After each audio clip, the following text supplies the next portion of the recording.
Hi, and we are now semi-live. Hi, I'm Kira858, and today we're bringing you Season 2, Episode 13 of Rivenwood Academy. Of course, here at the Cookout, we always like to give love and support to different individuals in the community, shout out different channels that are out there so you can take a look at their content and hopefully support them on their endeavors. And of course, as always, we want to give a huge shout out for is the Bear Pen. They're known for Adrian Bear, who's on a few of our shows. He's on Lords of Faerun.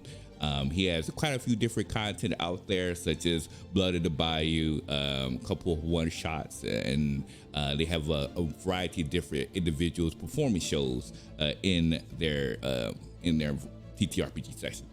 So definitely go ahead and take a look at their content. You can find them on Twitch as well as YouTube at The Bear Pen, that ends with an H. Of course, we also like to give a shout out for, of course, is a good friend of ours, Brandy Rose. He just recently started out on Twitch. Has been taking the TTRPG stream by storm. You'll definitely find her quite a few different content out there. And so she just became an affiliate on Twitch. So congratulations on that. And you'll definitely see her producing a whole bunch of different actually TTRPGs themselves. She creates her own games, so definitely go ahead and follow her on Twitter as the Brandy Rose, as well as Twitch, which would be Cutie Patootie. And lastly, we have a new person that entered the scene. Her name is Glyza. Of course, if you watch any of our shows on here at the Cookout, you will know Glyza, quite a few of our shows. She just recently started her own Twitch channel, which is dedicated primarily to romance. And she also just recently, if you love romance in your TTRPGs, definitely go ahead and take a look at her channel. She also just recently entered Twitch and has just became an affiliate. So a big congratulations on that. She also has a charity stream coming up next week called Dragon Day, which a couple of us are in. It's definitely super excited about that. And you'll definitely see some well-known faces like Albrea. You'll see Aliza Pearl. You'll see Super Dylan. You'll see quite a few different individuals. So definitely go ahead and take a look at her content and support them on their endeavors. So those are all of the shout outs that we have for today. In terms of announcements, of course, Rivenwood Academy is actually the first show coming back. So we, of course, are definitely excited for that. We also have our remaining shows be coming back during the rest of the month, which, of course, we have Lords of Faerun will be coming in towards the end of January, early February. We'll have, of course, Boss Beyond Time, which will also be coming in within, for you all, it'll be a couple weeks. For us, we'll be filming it next Thursday. And then, of course, our brand new show that will be coming out called Gods of Color, which I will be DMing that session. That will be coming out towards the end of January as well. So the Cookout is definitely full head of steam starting from 2022. And we're super excited to be bringing you all of the content that we have in place, as well as a couple of other new shows that will be coming in the near future, which we won't announce just yet. But, you may recognize some of the faces here in this cast as well. So again, we'll be on the lookout for even more content coming out from the Cookout TTRPGs. And so with that, we're going to jump right into our intro video for episode 13 of Rivenwood Academy.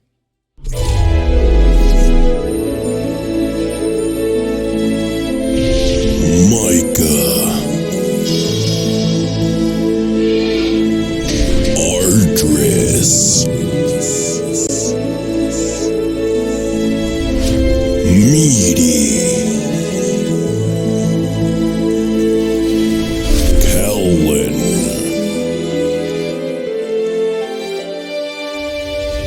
Otis. Behold the spellbinding abilities of Rivenwood Academy.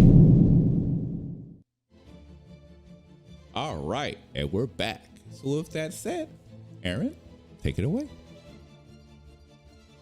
In a nice bit of temporal synergy with you guys over there in the land of daylight, it's breakfast time. Everyone is coming down from their lovely, well-deserved rest, except for Otis, who is coming down rather exhausted from his lack of sleep due to the nightmares that he had.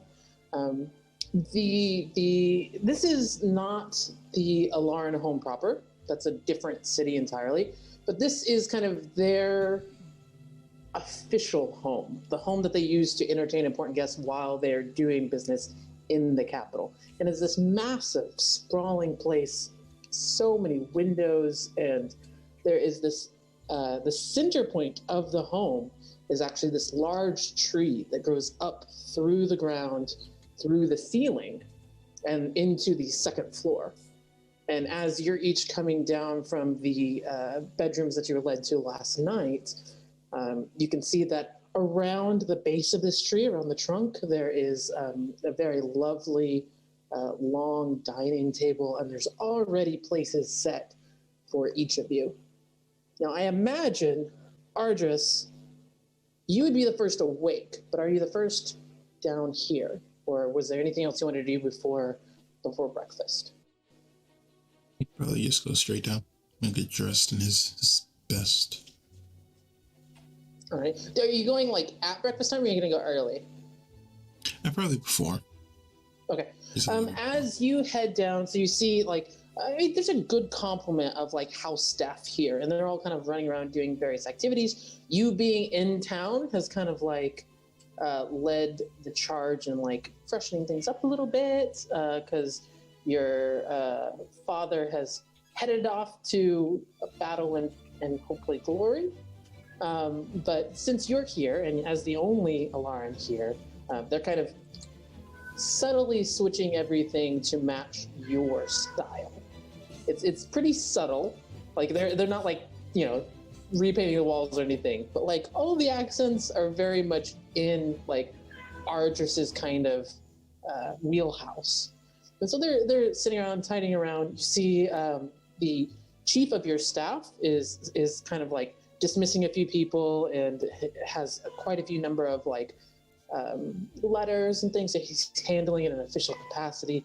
And when he sees you, he's got a tight grin on his face, and he kind of gives a stiff bow. Airline, always a pleasure. I hope you rested well. It was very well. I see things are running quite smoothly here. Have any of the other visitors awoken? I haven't seen anyone come down, but you do have a guest waiting for you at the table. Someone different from I'll be last honest, night? I don't know how they got in. But they were here when I came through, and seemed to know you. Well, lead the way. Okay, and so you can follow them. They take you kind of down around through. Again, there's gorgeous. The base of the tree is not surrounded with anything, but the outside exterior walls of the house in this area are floor-to-ceiling glass in some places. So there's lots and lots of natural light. You can actually see this beautiful sunrise from where this house is kind of on a hill, so you can look down on the kind of diplomatic district. So this is where a lot of people who are in charge of trade and foreign relations kind of live. And in the distance, not too far away, you can see where the Hall of Mages is. And so you get this beautiful scenic view as you come around, around that base of this very large base of the tree, and you can see the dining room table, again, already set with all of these different places, and there is one figure already sitting at the table. They're facing away from you right now. They look pretty short, and they're kind of sitting at the table and fidgeting with something. Good morning. I was informed that you were waiting to speak with me. There's not an immediate response, as they're still fidgeting with whatever you're saying, and you're kind of approaching from behind them, so you're not in their field of vision. Good morning. Oh, hello. And you see Bim's head as they kind of pop up, look at you, Ardris, and then back down at what they're looking at in their hands. Well, At least you're comfortable. Is something wrong?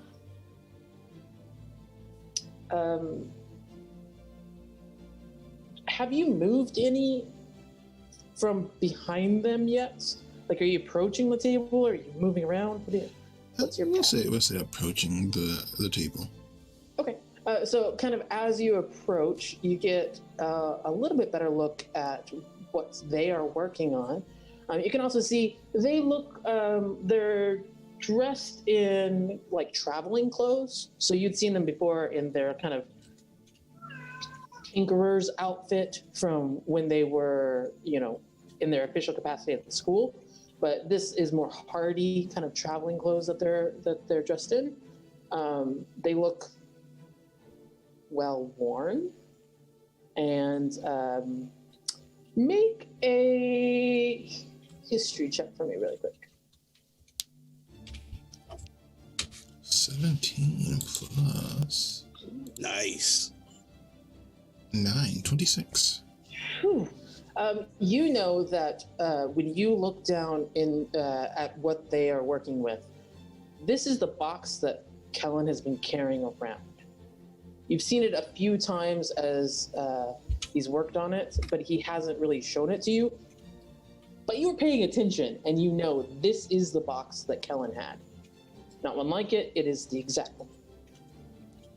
Where did you get that box? What? Where did you get that box? I took it from Kellen. Why and when? I gave it to Kellen. When I needed it.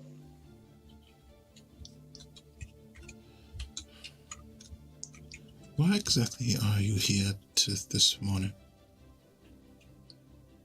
Lou sent me a message.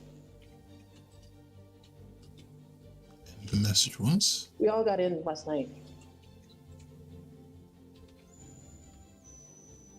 Wait, is that the message, or are you just telling me that you all were? Oh, no. I was with the students. We all got in last night. I spoke to Lou a little. Mm-hmm. Is everyone all He said I right? should come here. I need to work. And focuses back on the box.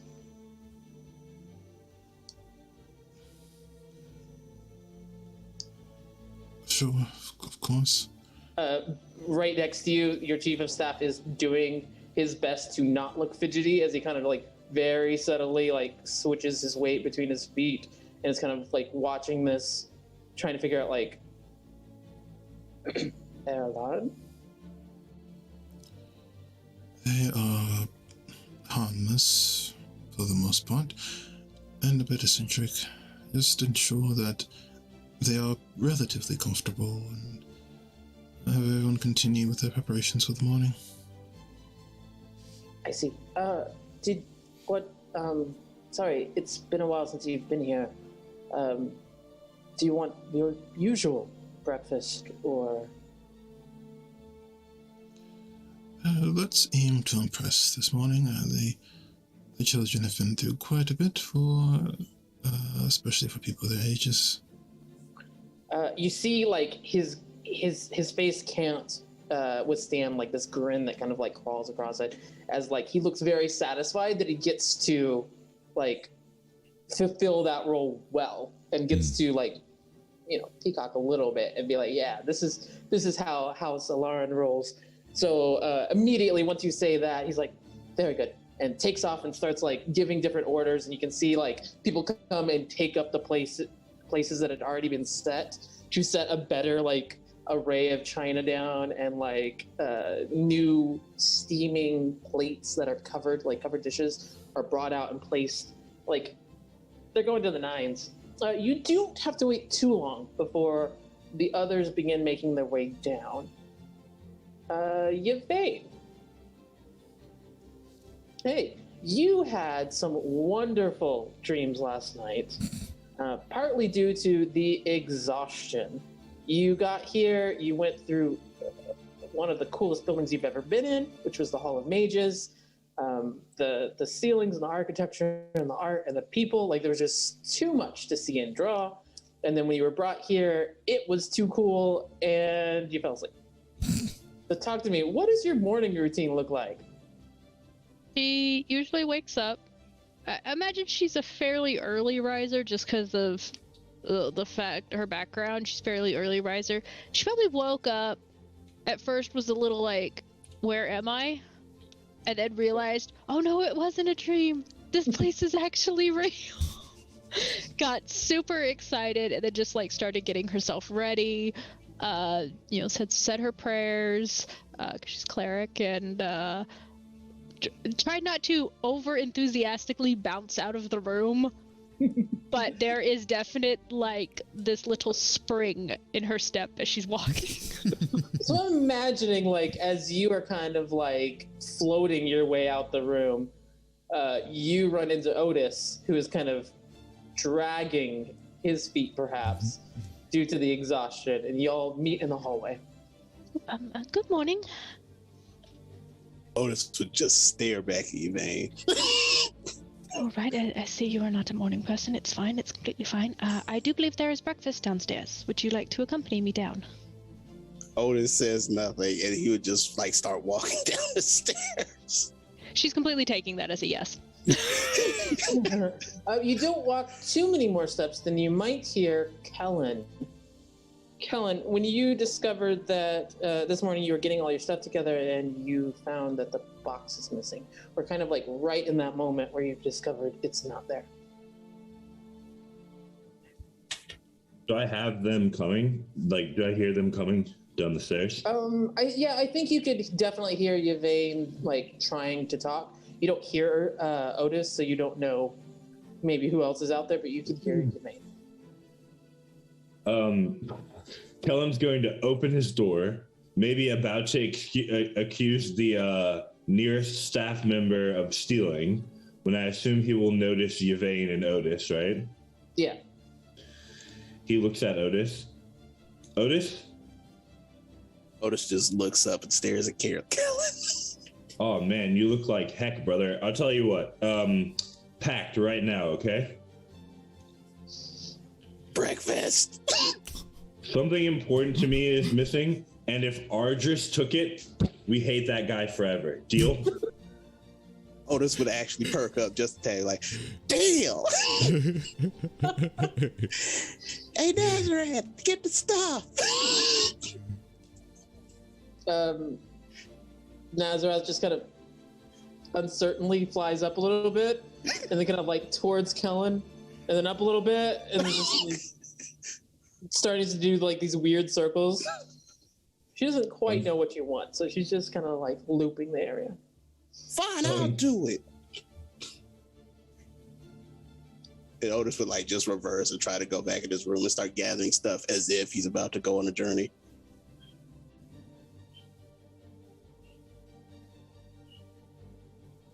There's a very confused noise. She's like, what is going on? Oh, I think Otis is preparing to leave in case we hate Ardris now. Nazareth comes and like alights on your shoulder, Kellen, and is like, "Hey, Ardris." Is that a question or a statement? Question. Yeah, something important to me is missing. Important. I'm Question. freaking out. I'm freaking out a little bit, honestly. I'm talking to a bird, but you understand, right? Talking to a bird. Understand, right? Understand, right? Excellent. Well, now I might be losing it. If I was losing it, you'd tell me, right? He's just like literally like staring at this bird, talking to it on his shoulder. Tell you, right? Hate Ardris. Question. Yeah, we'll see. I've got a couple of ideas. If it seems like there's some people around here that are a little bit better at magic than we are, so maybe he'll help me find it. If not, if he took it, we're gonna have some serious problems because it's important, and I know it's important, and someone important gave it to me. So it's just like a whole thing, Nazareth. Serious problems. Exactly. Serious problems. You know, sometimes I feel like other people don't get me, but I guess you do. And he'll kind of like start moving, let the bird fly off if it wants to until Which way are you going? He's gonna go down to breakfast, but first he's going to do the like, you know, I probably just didn't check my things well enough, right? Like before I completely freak out, right? Like I probably just missed something. So he's gonna spend like 10 minutes confirming that he in fact did not miss something. So now that's just kind of like, if you leave the door open, will follow on your shoulder and is just like supervising your re-look through your stuff. But I love this scene from the perspective of Yvain, who had like half a second of talking to Otis before Otis dipped, and then watched Kellen have a conversation with a bird before he also jetted back into the room. Yvain, you're now alone in the hallway. She's made a note. The door is open if you wanted to come in. She makes like a little note in her notebook of like, why? Question mark. Because she has no idea what's transpired. She's just like, okay. She like briefly like looks in, realizes he's going through his stuff, could be a bit personal, and just walks down to breakfast. She's like, people around here are weird. So Yvain, you are the second person to arrive for breakfast. You can see Argus is already down there, as well as someone who you do not know. Good morning. I hope your rest was pleasant. It was. It's very, very hospitable. Thank you very much. Of course, you may sit wherever you like. Don't believe there's much reasons to stand on too much ceremony. Well, and she'll find like in not like at the end of the table, but at like the corner of the table, and just kind of like very gingerly sit down because these are very nice surroundings, and she has no idea what she's doing. She just knows this is he's important, and this place is very fancy. I love it. I love it. I love it. I imagine it doesn't take Otis or Colin all that long to either gather their stuff or ungather and then regather their stuff. But Bim's not going to be talking during this time period. Are you guys having any conversation whatsoever, or is it just a very quiet sitting at the breakfast table? Maybe coffee service starts or something. I imagine he's slowly getting peppered with questions, particularly about the tree, because she's like, well, "There's a tree inside. What is this?" So, that was grown by my ancestors a few centuries ago. It's kind of I believe for you all it'd be a symbol of your noble houses, right? I believe humans and the other races have noble houses still, correct? I have no idea. I before this, I actually was in a I do believe it is returned to as a cloister, and she'll like hold up her holy symbol. Which could you describe that holy symbol? Ooh, let me go get that note. I can describe it if you would prefer. Yes, please, because I misplaced So my there is a single like shaft of wheat that is kind of bounded by a scythe that comes up, and like the bladed point goes over and around where the top of that is. And it's not a lot of holy symbols are inscribed in like circular medallions or something like this. This one is actually purposely the half of it under the scythe's blade is empty space. It is not full circle. Yes, I do not know too many religious people, though. I have understood that you all have done quite a great bit of work recently, so thank you for your hard work, I suppose. Oh, you're welcome. I am mostly a healer, so anytime I can be of assistance. Yes. I hope you all are enjoying your food so far. I've decided to put a lot of effort into it, and well, I figured you all could use a good meal after all the time you've been through recently. It is one of the best meals I have had in a while. Yeah, just what's your favorite breakfast? Like, if you just like were dreaming of that perfect, what is it? It would probably be like a vegetarian meal. It's like this kind of very difficult to procure like group of plants that together have like a bit of magic in it as well. So it's kind of both a boosting like, energy wise and very ornate. It almost looks like it's like plants with like almost like a gold dust on it, but it's not gold. It's something different. That is a wicked cool description. One of your staff comes forward and places a covered dish in front of you and uncovers it. As they do, it is this perfect rendition of this like herbal, like it's sort of like a steamed dish, where it's got a bunch of these different types of rare vegetables, but they are plated beautifully. Like it's a gorgeous arrangement. You can see those gold flecks shining in the sunlight. And it is about the time that they remove the cover that Otis and Kellen hit the bottom of the stairs and can see you. You have outdone yourselves once again. I'm more than impressed and satisfied with your service. Thank you. Ardred? Feel free to take a seat, both of you.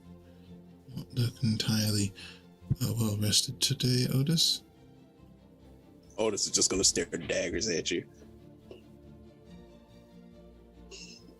Chris, I require assistance. All right. Something important, a special box is missing, and I require the usage of one of your spellcasters to locate it imminently. I don't believe it will be necessary. Is that Bim speaking? Yeah. Because Bim is like fairly small, like physically, right? Yeah. So Cullen notices them and like looks down and is like, "Oh, no, Bim, I didn't lose the box you entrusted me with. I just we misplaced it in our journey, and then you see the box. I'm on my way to get it back right now." Yeah. As you're just like, I take back everything I just said, you see the box in their hand. For future reference, you never told them that you did not have the box, so by you saying that you did not lose the box, you confirmed that you did not know where the box was. Which, I mean, for future lies, you should be very careful about that. Good try, Ardris. But here's the thing. Why would I be asking for a spellcaster to help me find the box if I knew where it was? I hate him yet. It is not important. Just take a seat and enjoy this fine meal provided for you by the staff of House Ellen. Do I get to hate him or not? Completely checked out of that conversation. You guys are talking and Bim is fiddling with the box. Kellen is like, not yet, Otis. It's in progress. and then he sits down next to Bim to eat breakfast, and like takes a couple bites, is quiet for a minute, and then goes, "You know, I was in the middle of that."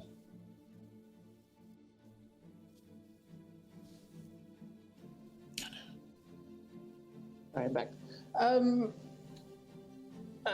There's not an immediate response. You see their face looks... Make me... Oh, what do I make this? When you're watching someone do something intricate, would you call it perception or investigation? I would call it perception. Make me a perception check. The cat also says to roll with advantage. I mean, I don't get it, but I'll take it. Let's see. You know this box really well, so like as they are manipulating it, you already 19. know like the face you're looking at. Yeah. So as Bim is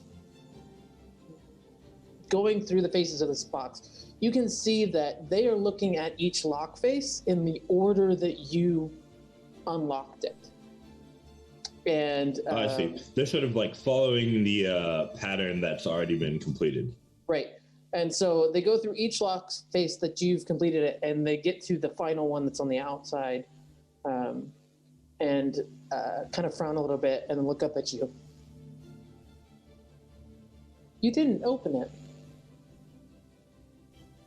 Well, I was planning to work on that this morning when I found that I didn't have it anymore, and that sort of got in the way of project completion, fortunately. I gave it to you. I took it.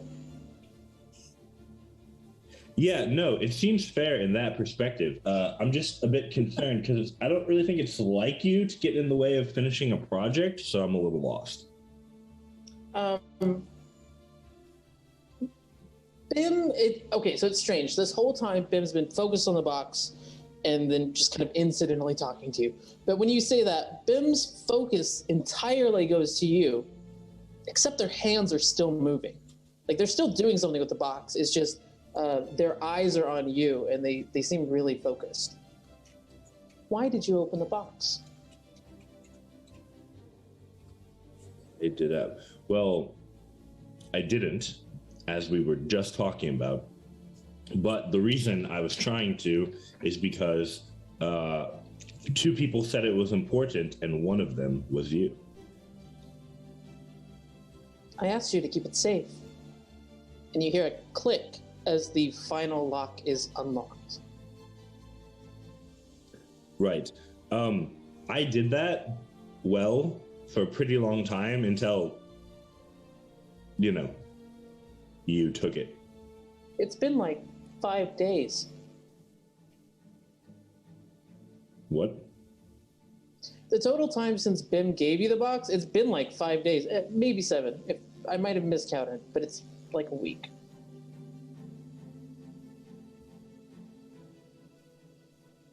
We just had a very busy week because Rivenwood exploded. You went to the town. You went back through the forest. You went to Vabana. You spent the night there, fought there, went and did the seal, slept there, fought there, and then teleported here. Right. Yeah, no. That all makes sense to me. Also, yes, time is more of a suggestion, as I've proven. No, I get that, but Kellen's response would still be, what? Because it doesn't feel like it's been a week. It feels like it's been a month. Interesting for someone with keen mind. He a long time. It's been like a week. Right. But when did you take the box back? We arrived last night. So 4 out of 5 days, that's not bad. I mean, that's passing marks, actually. Bim looks amused at that comment. Like you're telling a professor it's a passing grade to have held onto the box for 4 out of 5 days. They look amused. And then they look at the box and they look at you. Why did you want to open it?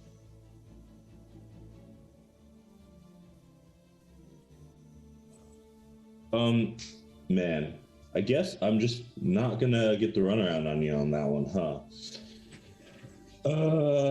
Okay, look. It's more of like a dinner conversation than a breakfast conversation, but since no one seems to care all that much about the time traveling except for me, here's what's up. And then he'll go into explaining this story. So, which parts do you explain and how much of it relates to opening the box? So the story is probably like blah blah blah blah blah blah blah blah blah, and then we met. Okay, blah blah blah blah blah blah blah, which is actually me. Blah blah blah. Well, not really, but me from the future. Blah blah blah blah. And then he'd get like to the end of the story, having said absolutely nothing about why he wanted to open the box, and then go, "Oh yeah, that okay guy I was talking about. He said that it was important, so I figured we should open it." As you're telling this tale of time travel and seals and fighting with alongside a dragon, and I don't know exactly how much you go into it, but given the 5 days that you've had, it's been quite a lot.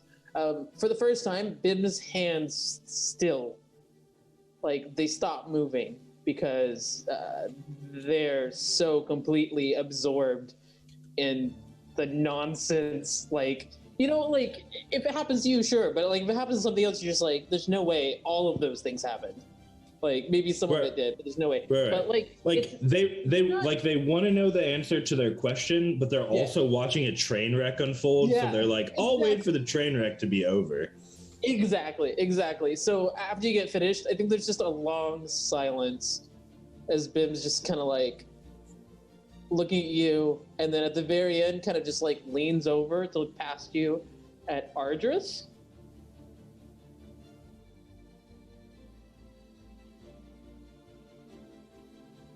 And then back at you.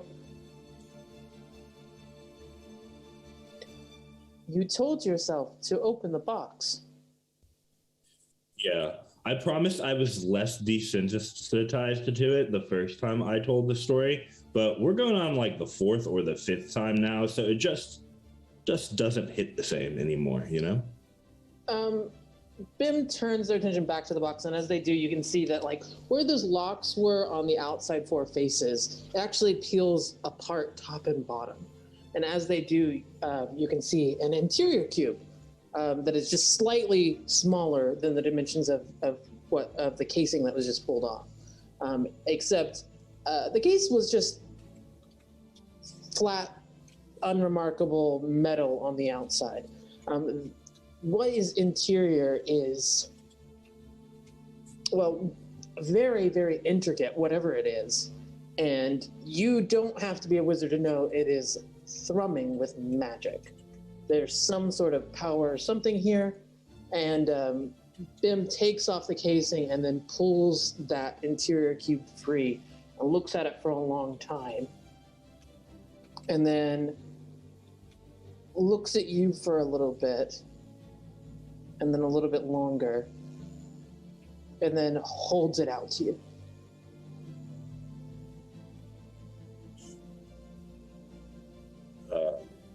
He gingerly accepts the box. And as you do, they pop up off the chair that they were sitting on as they were kind of fiddling with it at the table, kind of straighten their stuff out. It's time for me to go. Wait, one thing first. And Cullen will, from where he's sitting, give himself a lecture. Look, when something is assigned to you, it's very important. You need to make sure that you take care of it. Do better this time, Cullen. Since Bim isn't doing it, he's like, I guess I'll take this upon myself. And he lectures himself. Bim has like this delighted laugh as you're doing that. And when you finish up, they look at you and say, it is funny. It is funny because you are the one who gave me the box. And then they get ready and head out.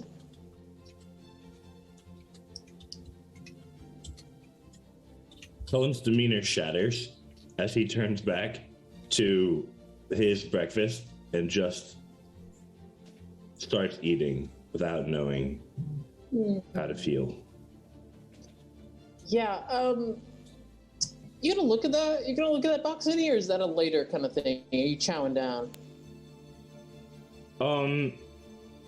It's a later kind of thing at the moment. He's going to physically not let it out of his hand for the moment, while he's eating with one hand. But so my reading of Keen Mind is that while it allows you to kind of keep track of everything, that doesn't necessarily always mean that your mind is functioning at that capacity every single moment. And this is not one of those moments. So even though he's physically holding it in his hand, he's essentially forgotten about it while he's eating. Yeah, so you've got one hand resting on it as you eat.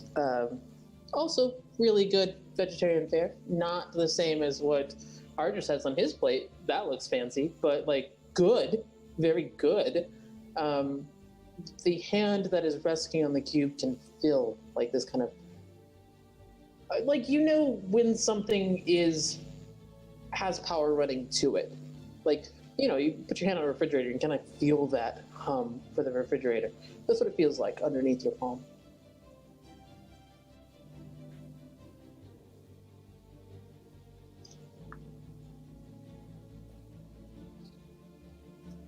I suppose.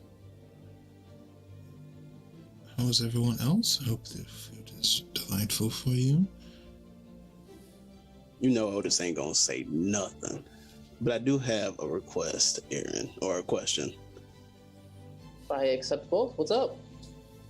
In this spread of food, would there be anything that perhaps relieves exhaustion being served? Even temporarily so. I mean, those vitamins are good for your body. Oh, cruelty. Could You know Otis what request something? relieves exhaustion? A long rest. That's what relieves exhaustion. Fair enough. Well, Otis is eating, man, but he's not saying anything. And Nazareth kind of sits down on your shoulder and pecks at you a little bit. Ah, what? What? No, it's the food. What about it? Pecks at you again. Ah, what? It was the food. The food is good, okay? Jeez. Food is good. Gonna tell me how to eat my food. I'll tell her when it's good. It's good when I say it's good. Ardris, I have the exact same headcanon, so it is now canon that there are quite a few cats around this place of the magical and non-magical variety. So, you see there's a cat lounging on one of the branches of the tree. There's a cat none of them are up on the table. They know better than that. But they're around on shelves and in little hidey holes and stuff. Anything else for breakfast time? Well, Otis would definitely be wondering where Micah is, but still be eating.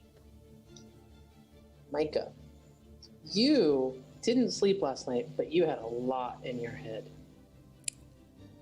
Talk to me about what that was like, because you said you specifically took a room by yourself so you could take some time to figure out what it was you wanted to do. So Micah was definitely thinking about all of the previous experiences that they had with the students, the kingdom, and then I think what kind of stuck with him the most was the flames that came from his mother as it erupted on the city streets. They can't recall if someone actually perished from the dragon's breath, but it's safe to say there's a good chance there were some injuries involved in that ordeal. Combine that with Ardris's father going forward and unleashing war, they came to the conclusion, essentially, to at least try to talk about peace, if there's some way, shape, or form. So therefore, more bloodshed can't be given. They just have to figure out the right way to do it. Maybe teleporting there is fine or other options, but they were pretty much spending the entire night trying to think of all of the things that was happening over the past few times, especially because a lot of it seems to be based upon them being considered Arwen, and they want to see what they could be able to do to address that issue. Yeah. And I think that maybe there's also an element, and you can tell me if I'm right or wrong about this. I think maybe there's also an element because of Micah's speech impediment, that there's also the kind of this, like, in order to find the right words for peace, you know, that's kind of like a big thing. So I imagine you're also maybe flashing back a little bit, and we're going to go into a flashback into the speech class you were in. So you were in a class about speeches. And you remember, like, there was one time where Loom was giving, like, a lesson on persuasion in specific. And you had to go up and try to persuade someone to do something you wanted. So he kind of whispered in your ear which student you would ask for something, and then your goal was to get what you wanted.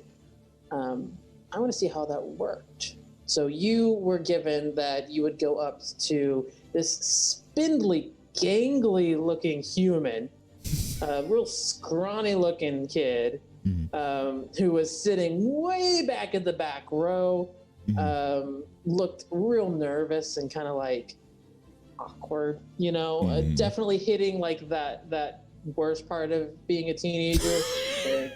Nothing is, you know, like, you're still growing into your shoes and, like, you know, all The of knees that, hurt. like, where, and so he's wearing a fantasy hoodie, kind of pulled up and, like, kind of slouching in the back so no one will pay attention to him. Assassin's Creed hoodie. Yeah, and Loom had assigned you the task of getting this student's favorite book.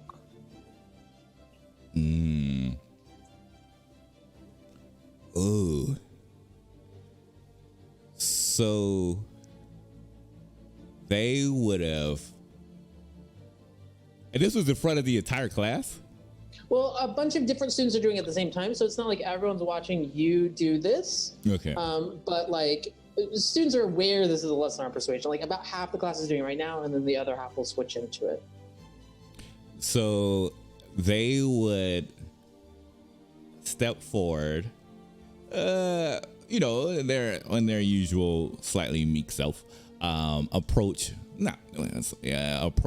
the individual, as they try to catch their eye contact through the hoodie, because they know when your eyes are down like this, you probably can't see face to face, which doesn't really captures great attention. So they're going to try to, I mean, they're already small, so they're going to try to get to their eye level to where they could be able to see eye to eye, and then kind of try to imitate their body language to make them feel more in synergy with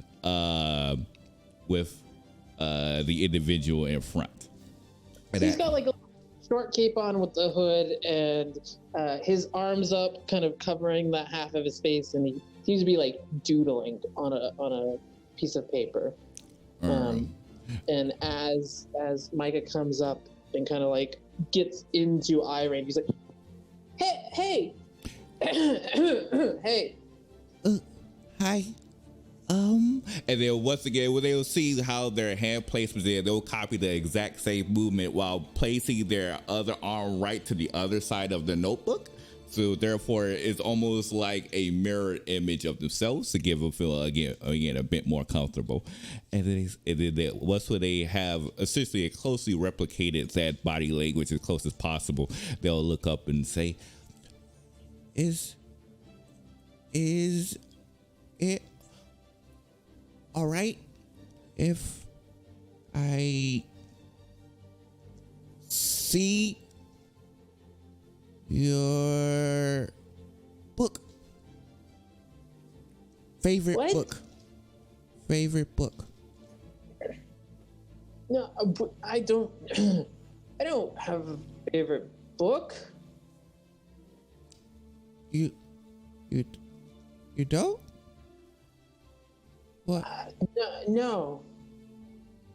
And kind of pushes like his bag over a little bit so it's behind his seat more. Do I need to roll an insight check to determine something seems fishy? Yeah, give me an I'm insight. so mad this is actual high school. All right. Okay. What's 10 on the die? 13. 13. Doesn't seem like he's too terribly happy with what's going on. He seems, he was already looking kind of nervous. He seems like a pretty nervous kind of dude. Pretty awkward, a little shifty. Well, what's wrong? What? No, nothing's wrong. What's wrong with you? Nothing. I can help if something's wrong.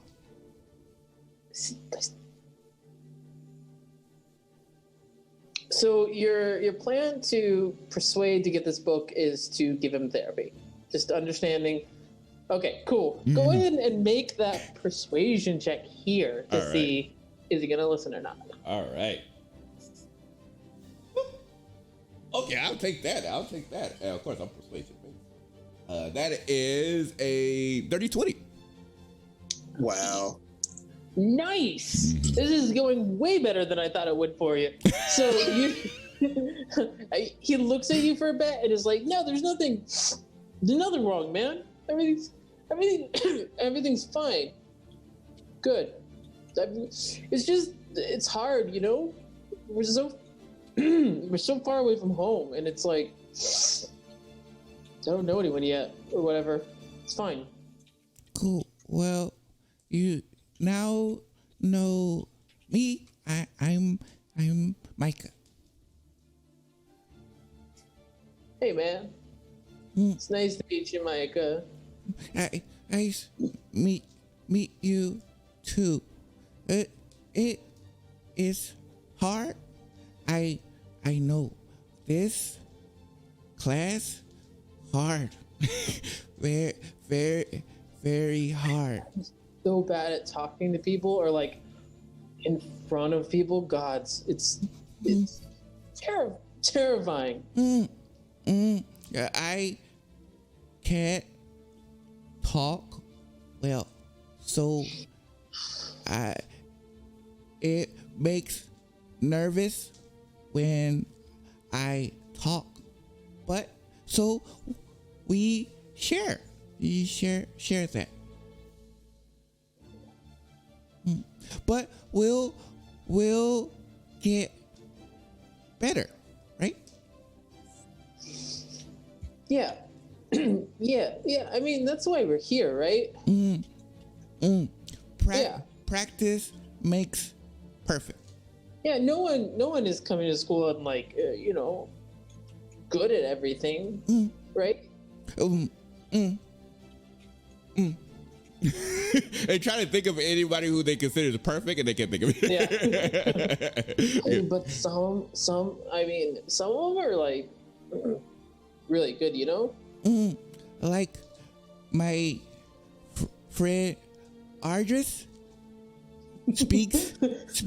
You look over and Ardris is just like, oh no, Ardris is in this class. It's Kellen and Miri who are in this class. Because Kellen and Miri are off on the opposite side doing their stuff, and you can kind of see them. Miri gives you a little wave. Mimsy and Kellen speak very, very well. So I have a lot to catch up on. But it's like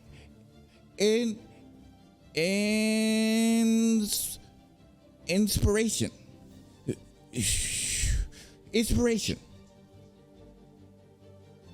Mm-hmm. I don't know what do you mean? Well, we can see how good they are and try to be as good. Something to work to. Underdog. Yeah, I mean, we're the underdogs. So many people here, though, like, they've been studying forever, or like, they're rich, you know. Yeah, very different. I can't look at Ray right now. He's just making me lose it. Very different people, but we can be just as good. I believe so. It may take longer. It may take more effort, but if we keep trying, then we can do it. I have a book of this guy who did 1,000 push-ups every day. What? Every day. You can't do 1,000 push-ups every day. Every day. You can't. You can't. But he did because everyone was better than he was. So he kept doing practice 5 times more than everyone else. So they could be good. Like while you were talking, you could see him kind of coming out of his shell and like whatever. And then when you said he had to practice 5 times harder, you see like him just deflate. Go. It's okay. As long as we work at it, we can do it. And that's all that matters. We try our best. Yeah. Yeah, I guess I should try a little harder to like meet some people or whatever. Ooh, I can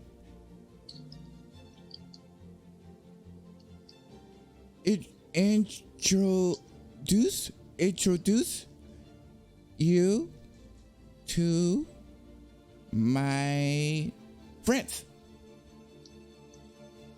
Yeah, sure. I mean, if they're as cool as you know. They are cool. They're very cool. They're my first friends. I did not have friends before this. Teachers and mom, but not friends. Yeah, cool. Yeah. Okay. Yeah, it was nice to meet you. I meet you. Oh, hey, can I see your book?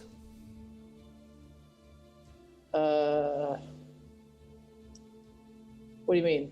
Your favorite book?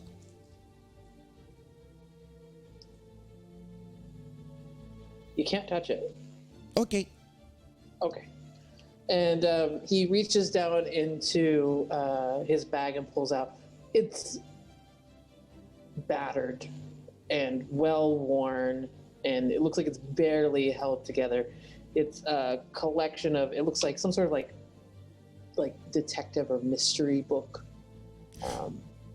It's maybe not one that you're familiar with, but like from the imagery on the front, like you're like, okay, it's some sort of mystery book. Oh wow. Wow, that is cool. I have Things. what is it about? Like, so it's like my favorite detective, and he's super cool, and he can like solve any mystery that ever happened, and he's so smart. I want to be that smart sometime, but like way cooler than I'll ever be. But whatever, it's really good. Well, it's inspiration. We try our best to be what inspires us. Right? Yeah. I have favorite book too. It's wait, what was that series called again? Quixotic Quincy, my dude. Oh yes. That'll be a short. Quixotic Quincy. I don't know. This is a wildly, just as a DM note, this is a wildly popular book. And this kid didn't know it. Oh, well, I can show you sometime. Yeah. He looks super hesitant, but then he's just like, kind of, you can see him talk himself into it. Yeah, okay, yeah. What's your name? Oh, a Jaren. Hi, Jared. I'm Micah. Hi, Micah. We will try hard together. Me and you. Yeah. Wait, was the assignment to see the book, or was it to bring over the book? Okay. You said, okay. Well, I will have talk teacher, but I'll talk to you afterwards. Yeah. Okay. Yeah. And I'm gonna give you this freebie. As you turn to walk away, you can see some of the doodles that he was making on his paper. And it doesn't seem to be like a great artistic talent or anything like that, but it does look like it's more than just doodles. Like there's something like he was getting something out onto paper. Not just like it wasn't haphazard, like he was ignoring the lecture or listening to it and fidgeting by doodling. It was intentional. Oh, I think with the notices, I draw too. What? Oh. Yeah. I don't really draw. That's good. No. What is it? Well, like this is, he points to a couple different features. There's like, they're not great trees, but they're pretty good. And it's not a great mountain, but it's pretty good. And you slowly see as he turns the paper, it is some sort of like scenery, like a landscape. It's it's my spot back home. It's beautiful. Beautiful. It really is.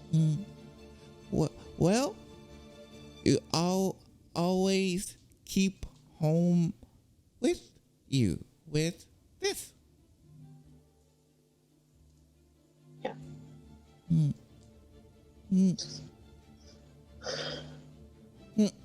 And they'll of course gently rub the side of their shoulders before making their way back to the teacher.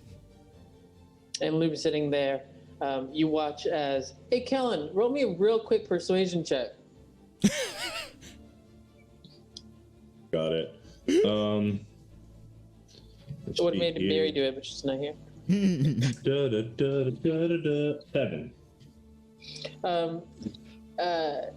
You catch just the tail end of the conversation that Loom is having with Kellen, and Loom's like, no, I get it. I understand. You want something, you ask for it. Like, I understand the impetus. But you'll find that a lot of people get suspicious when you just ask for things you want. And they finish their conversation as you're walking up. I go, oh, hi. Wait, so I heard that part, right? Or did I not hear that part? Okay. no, you heard it. I see. A genuine showed me his book. Was that assignment or take book, have book? Here's the thing, Micah. Sort of, it's to take the book, but really, that knowledge was hidden to start with. So if you gain the knowledge of the book, then if you want to, you can take it later. Or if you don't want it, then that's fine. Sometimes, when you really want something, you have to get people to be willing to talk about it at all first. Oh. Hey. So I did good. Honestly, the fact that you talked to him at all was pretty impressive. A+. Hey, thank you. He's nice. Shy. And as you remember, as you start to talk about what you learned, and Loom is just kind of like patiently letting you talk because he's excited that you're talking in class. We cut back to the present day, where you're thinking about sometimes you can't just ask for what you want. People get suspicious of that. Sometimes you have to figure out what people have before you can even start to ask for it. Like, you're thinking about these different aspects of being more subtle in persuasion. Like, that's kind of what has come to mind. Oh, I see. And I think from that realization, they kind of nod, stand up. And there's at least a genuine smile on their face, a brief one, just to recall, like, okay, they kind of understand how things work when it comes to talking. And yeah, I think they'll well, I'm not sure if they're aware where everyone else is. Would they know? I think you would have probably heard Kellen and Yvain walking down the hallway away from you. You might not have heard the specific words, but you heard like voices and stuff in the general direction they were going. Okay. Yeah, so in that case, they'll head and join the group. Yeah, so about the time you're going, where's Micah? You see Micah coming down the stairs. Isn't it lovely how time works? The magic of editing. Well, Otis realizing that, he'll just kind of nod to himself like the kid didn't slip out in the night or something, and then you go back to eating. Good morning. Hi. Sleep well? I did. Did you sleep well? I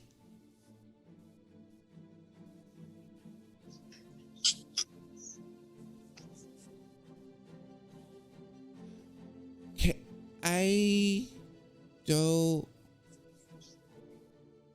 need much sleep.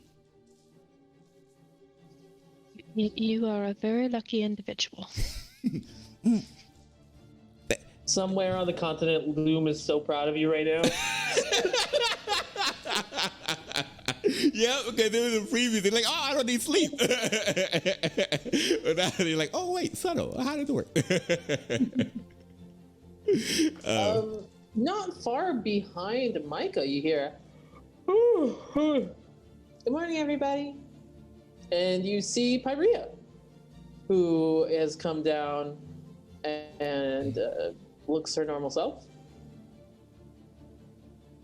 Otis will kind of just hold his fork up in a second in acknowledgement, keep eating. Morning. Good to see you all hello. doing well. Hi. Hey, how's it going, Then Micah? perk up. Oh, hey. Hey, going. And she'll slip into a seat in between Kellen and Micah. Hi. And hey, Oh, how is everything? you know, that's kind of a tricky question right now. Just in like life, general speaking. Also, yeah, I mean, it seems like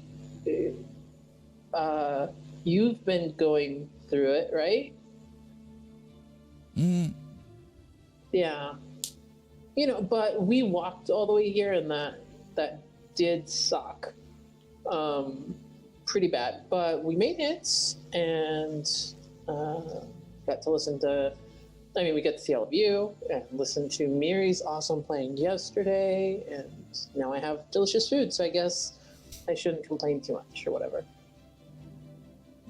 All my teens say a lot of whatever, but it's probably more a reflection of me than it is of teenagers. One of Argis's cats.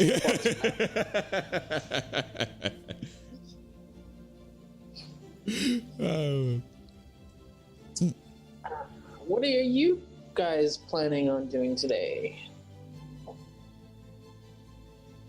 was going to ask you all that. Is there anything you wish to take care of in the city? I can arrange for some things to be taken care of for you. Ask Drogan and Elliot to do it. Sure.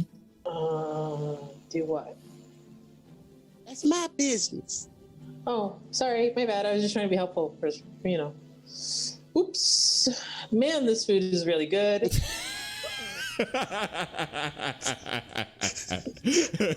Otis always comes off as the worst. It's so sad. Yeah, so again, this dude a lesser restoration. Quick!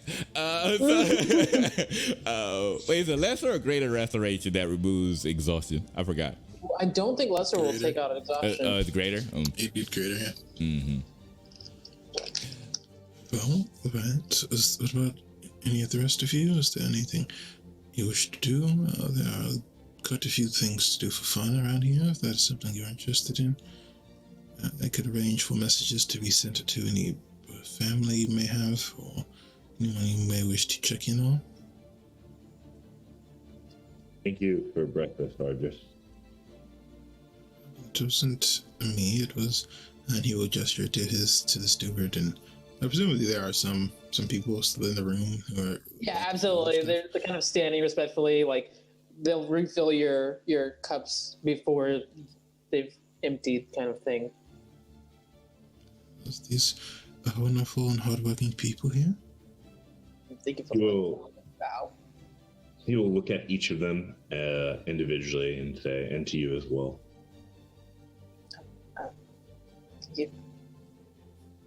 Thank you. Oh, there's a lot of things in here going right now. Otis is gonna suddenly pipe up and actually stare at Ardris and go, "Tell your dad not to kill Honinko. How about that?" Entirely sure why he would want to kill Honinko, but sure, I can the message. What? You guys have seen Haninko? Yeah. Mm-hmm. Oh, I was like, is she okay? No. Cool. Mm. I mean, we should absolutely tell the vice chancellor, right? Yeah. All of the teachers and like just Is this Pyrea talking? yeah, for sure. You really trust that guy? I mean, it's the vice chancellor in charge of our well-being. Walked all the way from wherever we were. That guy's Like, bad news. He's been nothing but nice to me, and like, you know, he's an adult. Otis is going to reference that look that you conveniently gave me because of his high insight.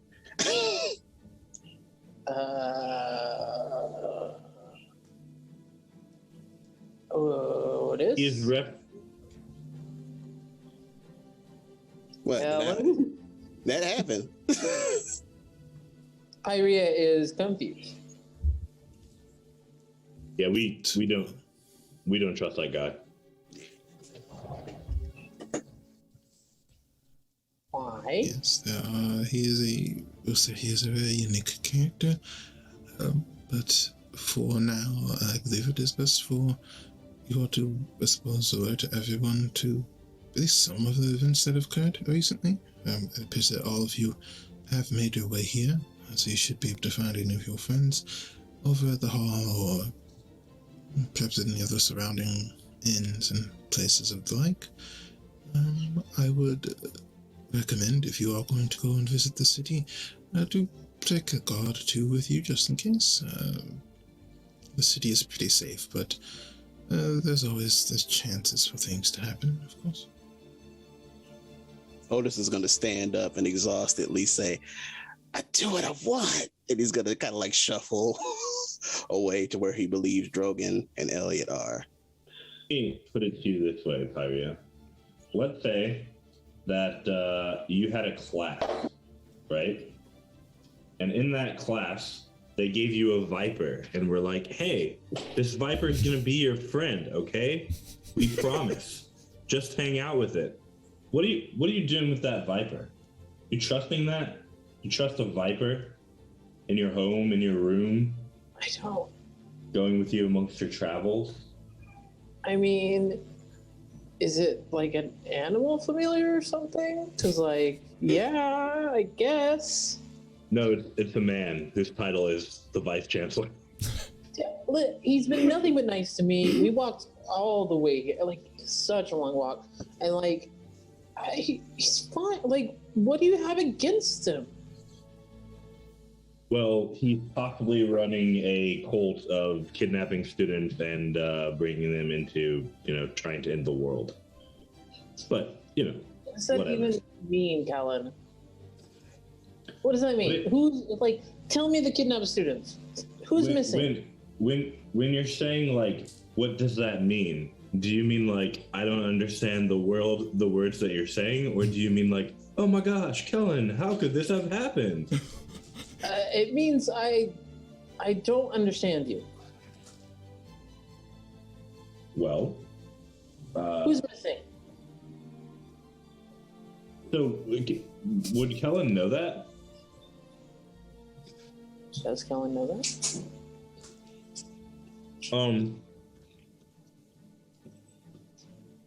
So I knew he specifically knew about Scram, but we've since found Scram, right? Mm-hmm. True.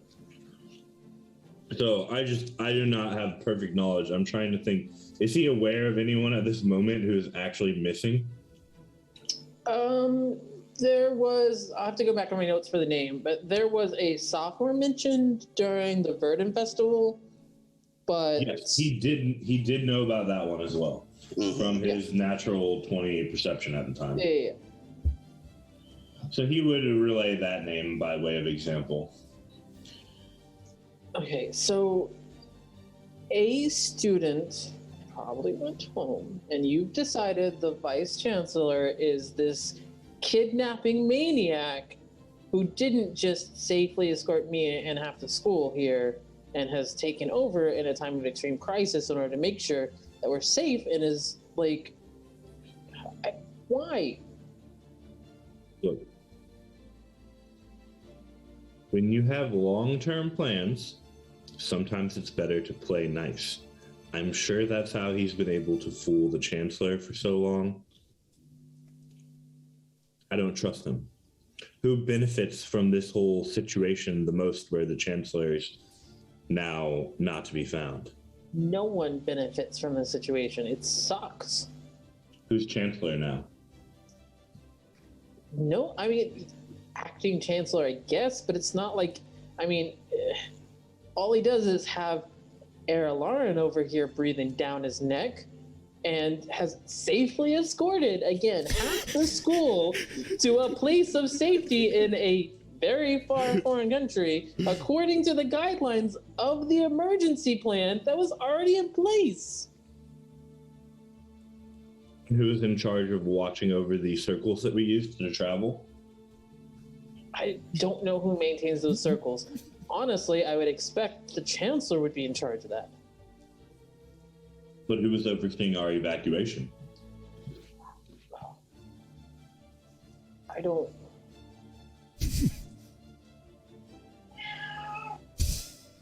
The cat is very excited by this conversation. I mean... I would like to cast a detect magic. Chaos. Ow. The cat just parkoured off my back and Oh, we hurt. saw it. We saw it. The ninja You flip. cast your detect magic. We saw a ninja flip. Apparently, you should also cast it on, like, Argis's cats, because...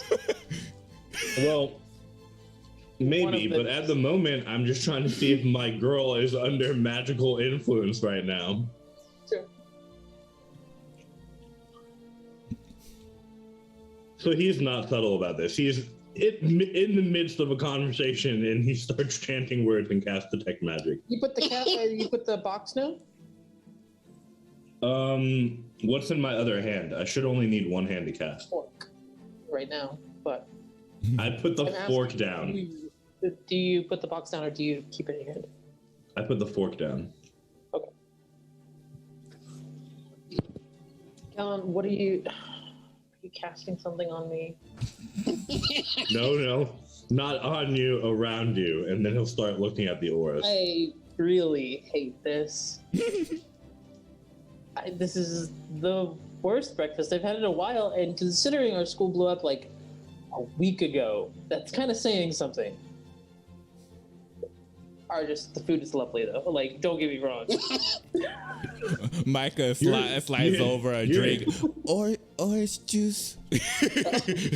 You're stalling. Like, You're stalling. It's so nice that some people are just actually enjoying breakfast. You're stalling super hard on telling me about these auras, Aaron. I cast a spell. I want to know. Yeah, no. She has a ring that is enchanted for whatever school of magic we said messages. I forget. Divination? I always Mutation. blank. I would expect message to be divination, and this is why I mess it up every time. So we're in the same boat. We both believe it's divination because then we probably both wrong. A couple trinkets.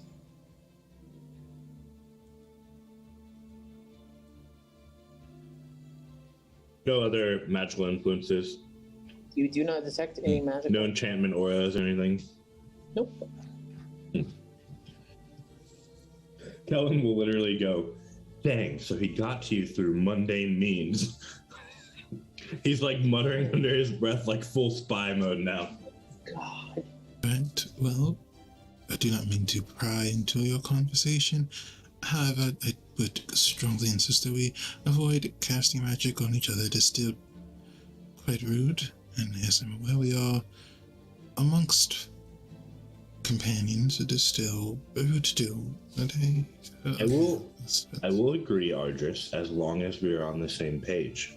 Sorry. I did not cast magic on anyone. I cast magic in the presence of people. Over Argis's shoulder, you see some staff go very wide-eyed at that statement. I also need to update the whole detect magic thing because you're in the presence of everyone else around you, so you get all of that magic. You're in the presence of the box in your hand, tons of magic from it, and also like the room itself. The plants are magic. The room is magic. Like there's so much magic here. It is not migraine-inducing like the seals are, but like it's a lot of magic. Michael would turn towards Yvain and be like, does this make sense to you? You're new. She's kind of putting her cup down. She goes, "Oh, absolutely not. I've been completely confused, but I'm just rolling with it right now." I thought so. If you have questions, you can ask. She takes out her notebook and just flips to a page, and it's just full of questions on both sides. Excellent. Just like, Okay. Maria, just holds it up. final point, and then I'll let it go. Okay. Otis noticed the flaw in the teleportation circle before we left, and somehow the vice chancellor didn't. Meta level, I know that Otis rolled crazy on that, but in the narrative, Kellen's like, Otis was able to figure it out. Why couldn't the vice chancellor? Okay, but like also there were dozens of students who were trying to flee an active emergency that could kill us at any moment. He was organizing an evacuation. Okay, let me put it this way. If he's not a bad guy, would you expect him to perfectly inspect those circles before we got on them in the moment?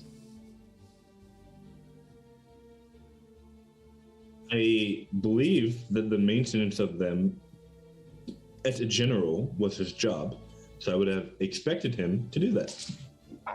Do you know that, or is this you think he's a bad guy and so you're going to say that it's his job? I do actually know that, and I believe he does actually know that. We did actually figure out that he was the one that kept track of them, like 15 episodes ago. It's been a while, hasn't it?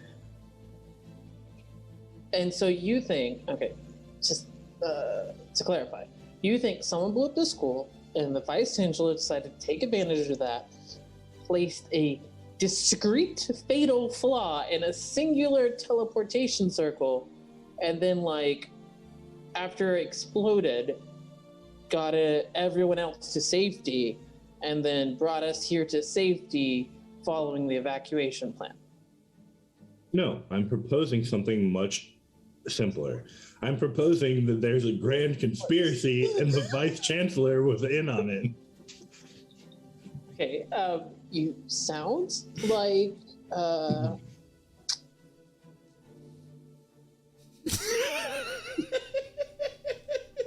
she goes to say something and stops herself and is like, okay, maybe this is just a great time for this conversation, right? I mean, we have a couple other conversations to have, and maybe we circle back to this one. I'm going to think of a historical figure within the world that was labeled as crazy their life and eventually discovered to be right about whatever theory that they had, and he will name that person right now and he will say they said that person was crazy too. Oh, there is absolutely no way that you're bringing up Adora Castle Rock right now. There's just no way. I refuse. Our just breakfast has been lovely. I think I'm gonna go take a walk. And she gets up and starts to head out the door. Kellen will go, I think I just had a fight, and he'll start working on the box. Oh no. Oh no. Okay, so okay. I want to resolve the box. I just want to see, is anyone else leaving the room, or are you staying? Otis is already out there. Pyrie is gone. Micah was going to try to answer Yvain's questions. I'm just gonna go after Pyria. Ooh. Can we Oh! pause for a little bit of Yvain and Micah? I would absolutely love to, and I'm just so intrigued by Ardris going after Pyria. I cannot wait to get to that. I really want to get to this box, but like other cool stuff's happening. What we could do is we can stall until the end of the episode with all of the cool stuff, and then get to the box at the very end. Fair enough. Nice. Fair enough. So what is it about the Chancellor being evil, or Vice Chancellor, someone? And she like looks at her notes, and then she like, it's like, yes, about what is going on? She's just gonna hand the notebook over so that Micah can just read question 1 and just go from there. I am enchanted with the idea of understanding all of this through Micah's lens. Like, this is beautiful. Like, we've heard it through Kellen, we've heard it through Ardris. Now we get to hear it through Micah, and I think it's going to be quite different. Just a little bit. So you'll see the Chancellor's question. The Chancellor's question says, "Well, with Vice Chancellor, he may be bad. Something's fishy about what happened. Why our circle not work, but others did?" Understandable. So I have to ask. Your school blew up. It's a magic school. Was there no magic to detect a possible explosion at the school?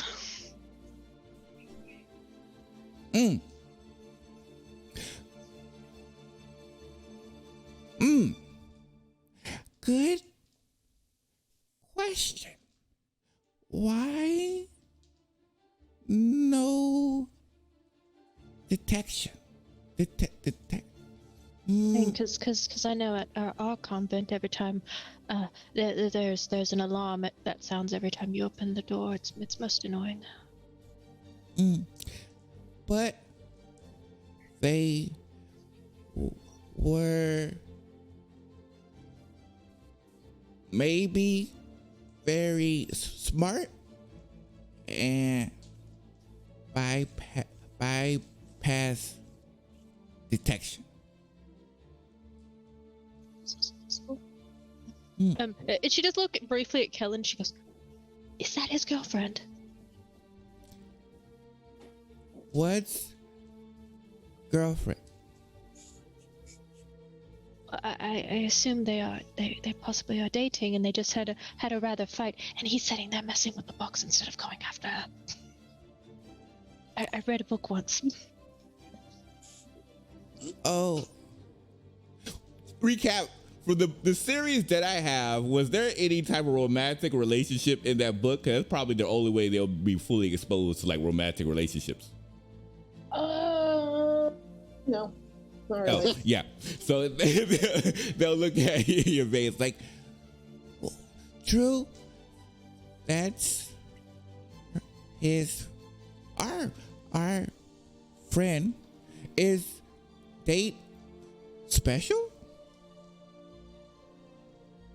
What's date? So Kellen, you found your box?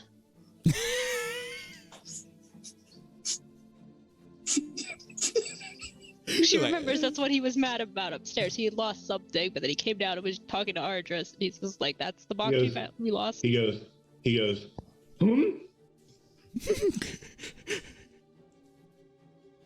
What? Box? What? Yeah, oh, yeah, the yes, thing you Yvain. lost. Yes. This is the thing that I lost. Apparently I didn't lose it. Well, I did lose it, but I lost it because it was taken from me by the person who gave it to me, which is why I'm not letting go of it. And I probably should have gone after her, huh? But so hear me out. Here's why I didn't.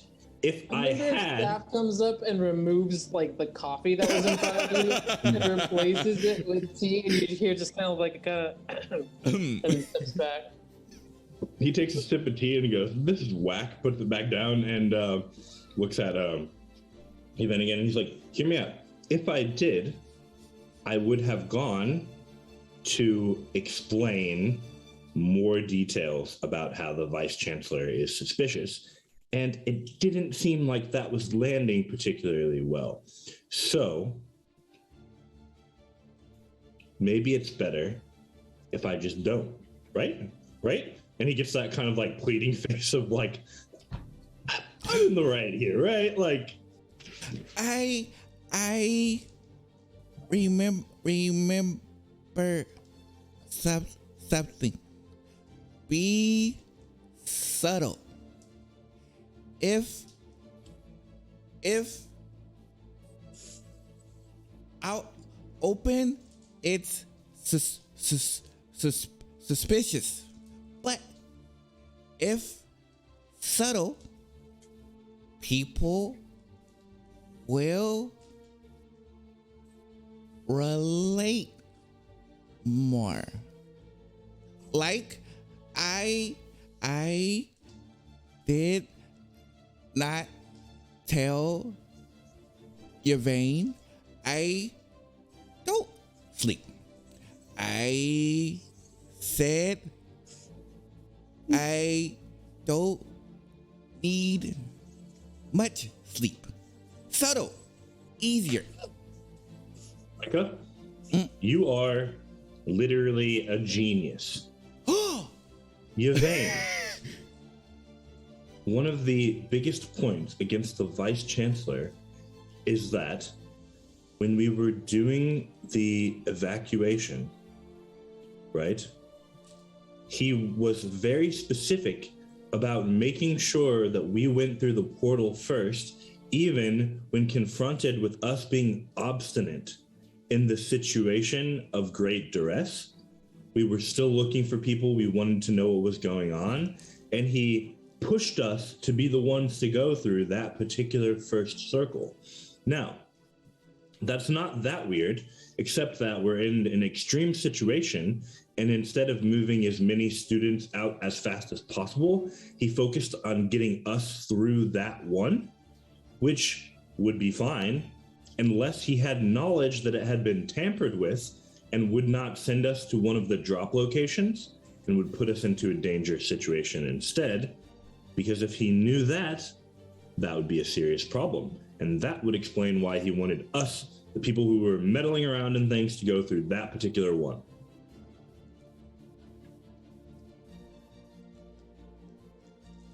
So if he put you on the portal, that must mean he would have known about the explosion. But why Correct. didn't the school have a system to know about the explosion? Because the school wasn't involved in the grand conspiracy of planning the explosion. If he's the vice chancellor and he works at the school, and you see her. She takes the notebook back from Micah very gently, flips the page, and just starts writing more in it. Like you see her kind of like sink down a bit, and just kind of start writing again. Micah, did I break your vein? No, maybe more questions. That argument was pretty good, though, right? Like, I should bring that one up with Pyrea, right? That was, like, pretty good. If that's your girlfriend, I absolutely would not mention it at all. What is girlfriend? Well, Micah, it means that, so you know, like how there are friendships, right? Like me and Otis are friends. And then things can be a little bit different, like deeper connections. Like me and Pyrea are friends, but we also have fights about things that are purely theoretical. So, girlfriend is friend with fights. Got it. Sort of. You know, the various different times where magic has caused you to experience emotion uncomfortably, like in the arena? Anger. Then Yes. it not like. You know how it was like more intense than usual because it was different? Girlfriends are kind of like that. It's more intense than usual, but it's not always anger. Don't worry. It can be happy too. Oh, okay. I was confused because why want to have intense anger all time? It would hurt. It would. But it's not just the anger. It also makes the happiness more intense. And that's what makes it worth it. Oh. I see. If you tell her your idea, would it be intense? Or can you do subtle? That's a good question. You know, I had myself sold on the whole bringing it up subtly thing. But Yvain said definitely don't bring it up. And I'm sort of inclined to give that one a good think. What's on an account of her being a girl and all. So she does very much just like look down, look back up, look confused. I would have thought it was just a good piece of advice, but you know, okay, go with the fact I'm a girl. I will leave you two gentlemen to enjoy the rest of your breakfast. I'm going for a walk. She's gonna like stick her notebook and walk. Kellen's away. like, I'm just saying it's a different perspective. Oh, she's gone. I'm just saying it's a different perspective. Bye.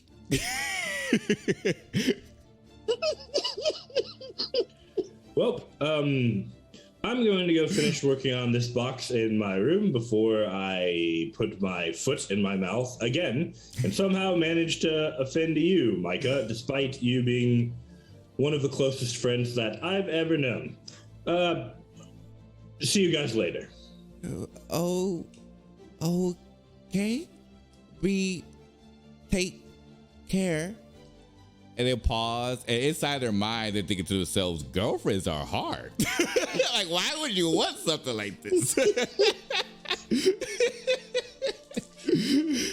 they just nod. But then they also realize that they're at the table by themselves. So they're going to incorporate that. Ardris, are you there? Or have you already left? Ardris went to follow Pyrea. That's right. Mm-hmm. So, you guys know. Oh. Oh no, it's okay. No, Micah's going to take that lesson to task again, and try to find someone not the vice chancellor to perhaps talk about, their ideas. Yeah, that is true. The staff are still there. Mm-hmm. That's true. So they're around. Mm-hmm. Yeah. But yeah, that's it for me. So, like, as you stand up to go, I guess you're heading back towards the Hall of Mages? Yes. So as you stand up and start to head out, the staff slowly comes and starts to gather, in some cases, uneaten plates, and everything back up and clean up. So that's what you see as you head out the door. We're gonna jump to flip a coin. Which one of you goes first? We haven't heard from Otis in a while. Otis, what I need you to do is to make me a survival check. On it. Finally, I get to use the other side of my racial ability. I get to add D4 to my survival checks too. Is perception and survival. Nice. Okay. It's that disadvantage. Yep. I ain't forgot. Oh, let's go. That's not bad at all. Okay, so a disadvantage, that's 12 plus 3, 15 plus 8, I believe. So It's 23. Really high, yeah. Yeah. So this is unfamiliar place. It's a city. There's a bunch of elves. There's so many elves walking around, and it's just, too many elves, probably. But with your excellent, He's street smart. yeah, your street smarts. That's a good way to put it. With your street smarts, you are able to, you follow the twists and turns that lead you to the Hall of Mages easily. No sweat. Not a problem. How much is your head on a swivel taking in the sights, and how much of it is kind of locked up upstairs? I think Otis will probably be roughly pretty one-track mind because he's exhausted and he's like, I'm going to get to the people that I trust the most to help me make sense of everything. All right, so you don't take in much of the sights as you go. You're kind of more focused on getting there, but you make good time. It's a pretty decent jaunt, but even as exhausted as you are, you just keep putting one foot in front of the other. Eventually, you end up at those massive doors that lead into there. You just single-mindedly keep going, and they're there. You can see them there down the end of this hallway. They have that little kind of living room area they've set up. It's not outdoors, but they kind of have like a campsite sort of, where Elliot's currently finishing cooking. Their breakfast is a little bit later than at House of Lauren, so they're getting ready to be finished. They haven't seen you yet, though. Well, Otis is not going to really say anything, but he'll definitely be making his way toward them. As you walk in, some of the students see and they're like, "Oh, hey, Otis, what's up?" He is Come going on. to. Nazareth can feel free to say something, but Otis wouldn't. He's too tired and not used to that attention. Nothing. We rolled Not the a thing. Yeah. So they're like, "Hey, what's up? Later, man. Bye." And he's probably busy. You know how it is. So they gotta, whatever story they have to tell themselves so that they don't feel completely slighted. You kind of cut your way through the crowd and over to them. And when Otis makes his way to them, he's just going to go, "Hey." Oh, hey, Otis. Good to see you. You guys got to help me. Of course. What do you need? I'm going to need y'all to do some shopping for me or whatever. And I'm asleep here. I mean, we might send someone else out to do some shop. You understand, we stick out like a sore thumb is what I'm trying to say. I mean, it's... I get real nervous that if I look at something around here too hard, it's going to splinter. And, what do you need? We'll figure something out. Am I allowed to dip in the party funds? Do you have them on your person? He has like a few items that we divvied up. Like he probably has oh right, that's right. I know he gave Drogon the saddle. That's the whole thing. Okay. I know he temporarily gave I'll Drogon say the that you saddle. left it there. Yeah. And we never discussed like if we put it in the bag of, well, it wouldn't fit in the bag of holding because it's too big for the brim. Yeah, that's fine. After that night realm, realm knight. I say it backwards every time. After that realm knight carried it over for you and you kind of dropped it on the floor, you kind of drug it across over to where they are. That's fine. It's there. Okay. And Otis is just like, well, I got things that I need to cast, that magic, so you're gonna have to give me a break, Drogon. I had one of them night horses. You're didn't sleep well? Otis just stares at him to kind of make it evident, like if he has bags under his eyes. I mean, I wasn't gonna say anything, but you do look right terrible. What do you?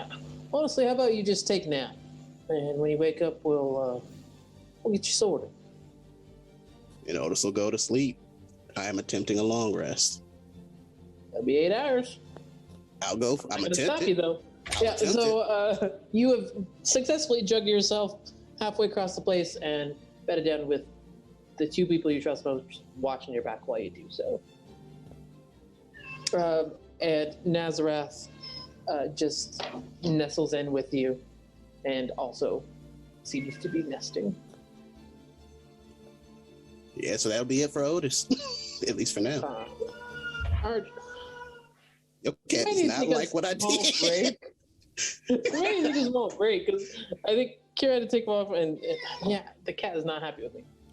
All right, and we are now back for the second half of Rivenwood Academy. So with that said, Aaron, take it away. So as Otis beds down to hopefully catch a few more Z's, we're going to bounce over to where Argus, you have rather easily caught up with Pyrea. She doesn't seem to be heading, beelining it back to the school. So she's just kind of milling about. She goes kind of around the gardens that surround this absolutely palatial home you've got going, before she starts to make her way kind of down the street, and you catch up with her easily. You're right. But, yeah, just... I'm fine. That was a bit of an intense conversation back there. You have to realize how, insane it sounds, right? Of course. It has been a tough few days, so Cullen is a bit on edge, I believe is the word, the phrase in common. I mean, I know we're not talking about a whole bunch of stuff, but sure, it seems like probably should be on edge a bit. But, the Vice Chancellor's fine. Perhaps there have been quite a few adventures and things, and perhaps, Cullen, you'll have to forgive me, I'm not entirely too sure about how younger people really do things. Some people can be a bit overzealous when it comes to distrust. I mean, Colin's really cool, and he's very smart. It just doesn't make a lot of sense. He sounds like he's already decided something and is finding reasons to support it, rather than looking at, the situation as it is. Of course. You know, my mother used to say that oftentimes the most intelligent of us can be the most foolish. Would you mind telling me how your journey here was? It was good. It was chaos when we left the school, of course, and we ended up with the I guess it was in the Landrian clans. I guess that's what's called. It's like the elves over on the other side, and they were nice or whatever. We didn't stay. I mean, we stayed for a night, got people healed and that kind of stuff, and then the vice chancellor told us that that wasn't the place we were supposed to meet everybody. That we needed to come here because there in Tomiel was a place of safety, and they would be able to, or I guess you would be able to help us figure out what was going on. And he gave a really good talk actually about how the school isn't the building. It's all of us, and so as long as we are able to come together, we're still Rivenwood Academy, you know? And so we made the really long walk.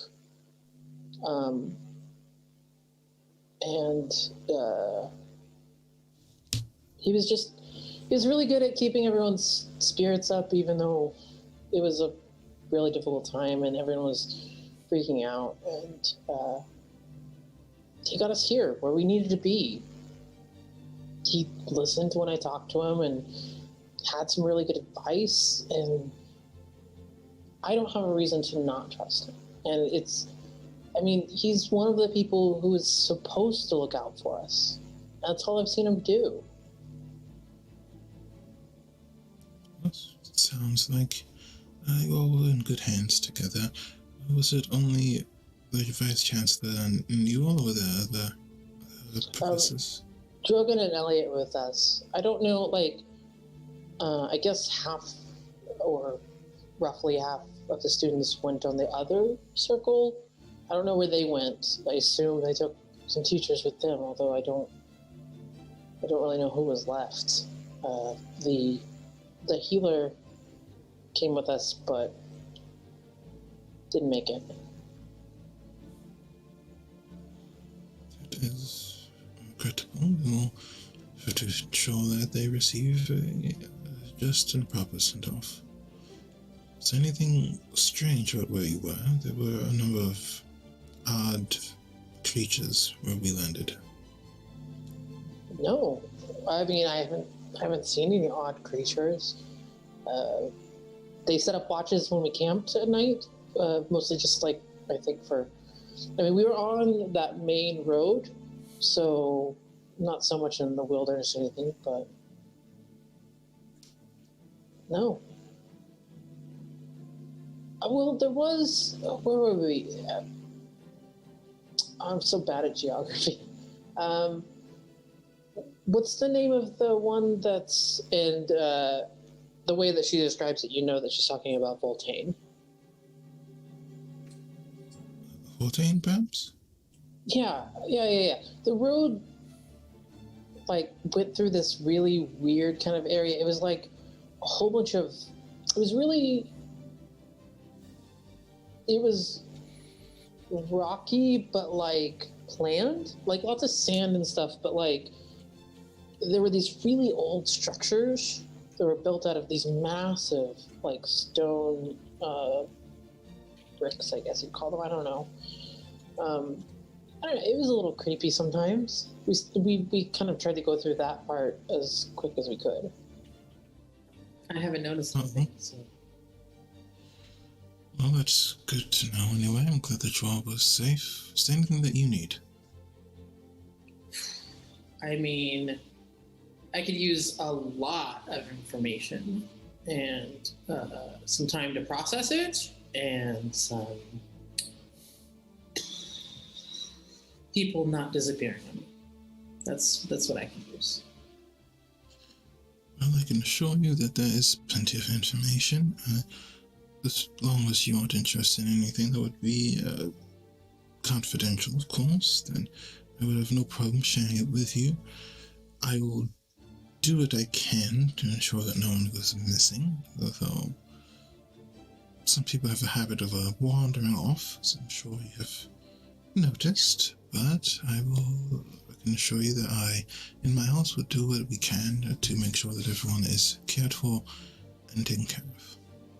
Hey, if you guys leave for whatever world-saving reason or whatever, just let me know. you don't mind. I will ensure that I notify you if we are off on some adventure. But if possible, could you keep your eye on Kellen for me?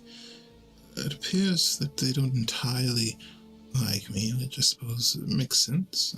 I am a good deal older than they are, so we probably don't understand each other very well. And they have a tendency to overthink things sometimes. That can be very risky. Yeah, all right. We can both keep an eye on it. Of course. Hey, also, I don't know if I should ask about this. So don't take any offense or anything, but Oda said something about Honinko? Yes. Like, I know she was kind of a jerk, but like, she was still one of us. Yes, Honinko is a complicated story. I have no idea if she's still safe, though my guess would be that she is at least relatively alright. It appears that she had been involved in something that was very complicated. And there were...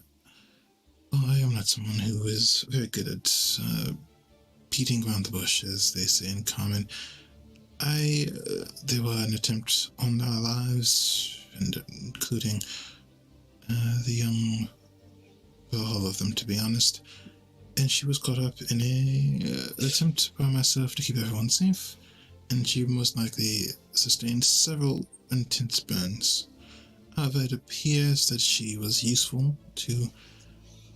Try to block the chat. She is useful to our enemy, and well, I believe she is alright. That's a lot to... There's a lot to take in. Okay. I guess that's like another conversation I need to have. But maybe not with you. I think I might actually head back, if that's okay. I mean, I feel kind of like maybe I shouldn't have left in the first place, but I need a little bit of, Of course, I will ensure that you have the ability to move about with relative ease. Feel free to enjoy the garden. Our mother tends to do some of her best thinking there. And where's your mom? That is a good question, actually. I was hoping to see her today. Knowing her, she's probably with another woman that is, let's say, very special to me. And will probably be around soon. Well, I hope I get to meet her. Is she going to, I'm gonna have to explain why I'm in your house, because if I meet, like, your mom, that's probably gonna be... I don't know how to finish this sentence, but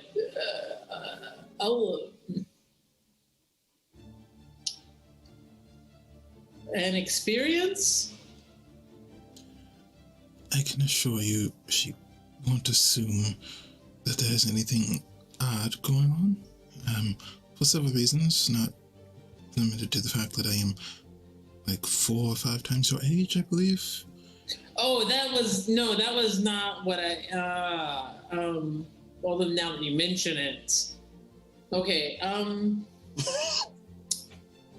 cool. I mean, she's just going to be fine with a stranger in her house is kind of more what I'm worried about, but it will be fine. I could definitely be like, oh, Argis is such like a good friend, I can assure you there is no need to worry about it. We spend a lot of our time entertaining visitors and things of the like. There shouldn't be anything strange about it. Just be respectful, I suppose.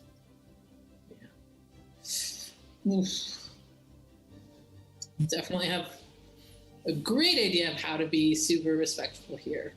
I'm completely confident. I'm sure you will figure it out, and I have great faith in you.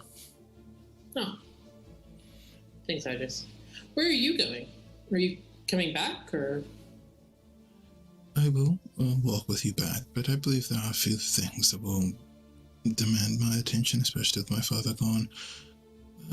But I wouldn't bore you with such details. I mean, it's only fair. You listen to me. And as you walk past, you can choose if you're going to share any of that, or if you're just going to have a nice stroll. I'm probably just gonna walk and enjoy the nature. Yeah, so she didn't get very far, so it's not a long walk back. And then as you kind of leave her at the door, you notice that she kind of hesitates, trying to figure out where she should go, because there's just an empty dining room in front of her. And then she turns and heads up the stairs. Once she's gone, he will instruct the steward.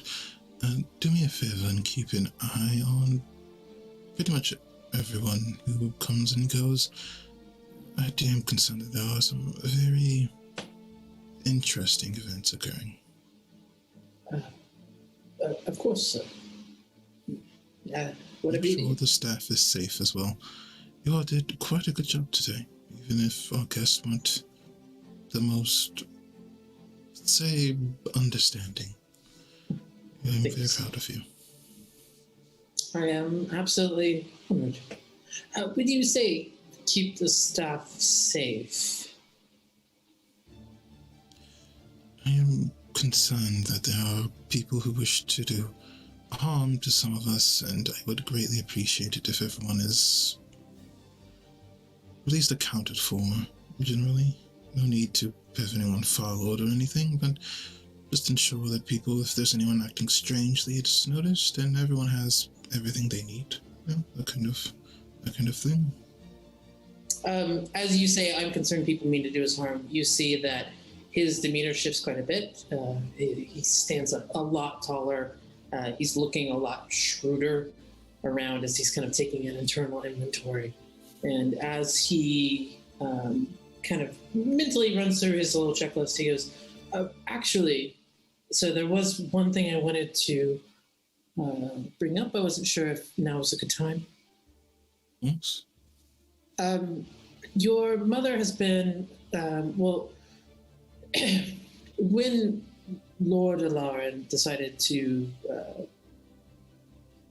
march upon the Gorgon Empire, your mother went to the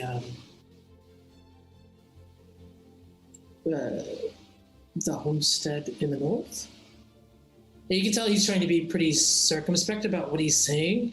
You know, your family has like a safe house that is quite a far ways away from the city. Mm-hmm. I haven't heard from her since. So. Well, I will reach out to her as soon as possible, but knowing her, she is most likely dealing with one of her many projects. But I do thank you for bringing that to my attention. I will look into it as soon as possible. Oh, and this came for you. And there's a letter in a familiar to you hand. Secret letters. Secret letters. The name you gave me earlier is who it's from. Oh boy. Yeah. Oh, great. The gist of it is, I won't read the whole thing, but the gist of it is,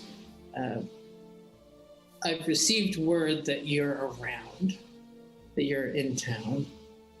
I would greatly like to see you again. He will definitely take the letter, and he will tuck it into the kind of the inner pocket on his robes. Yeah. Thank you. If you receive any other letters, please notify me at once, and once again, make sure you and the other staff take a well-deserved break. Of course. Thank you. Again. And as he's walking away, he's gonna cast sending to his mother immediately. Just check in and say, Mother, I've arrived at the home here in Tamil. Are you alright?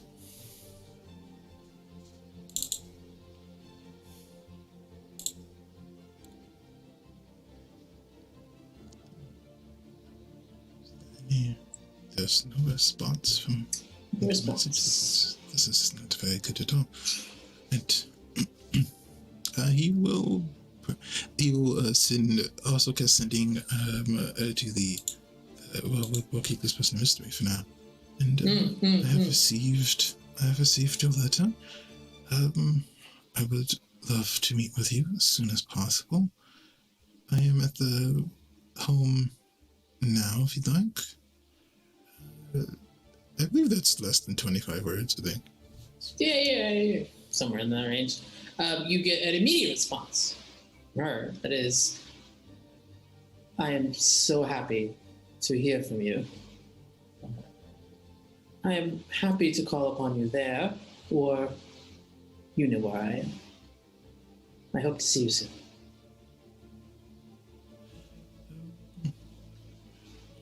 He will send a message to, like, I don't know if there's any, like, night guardian person, I don't know what they'd be called, that would be in charge of security and defense, and let them know that he has not heard from his mother in a while, and to see if they can, like, have a scrying person look into it. I see this kid has, like, a scryer. Yeah, so, sure. I think you might not know the person to hit a message to, but you would know a person close enough connected that if they got the message, it would make sure it's passed along.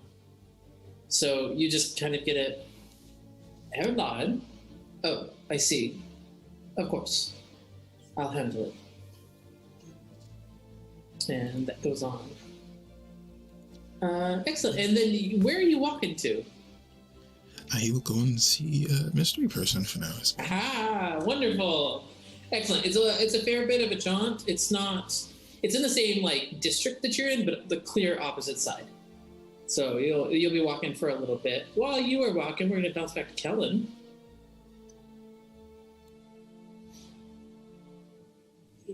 He was on his way to the room to work on solving the box.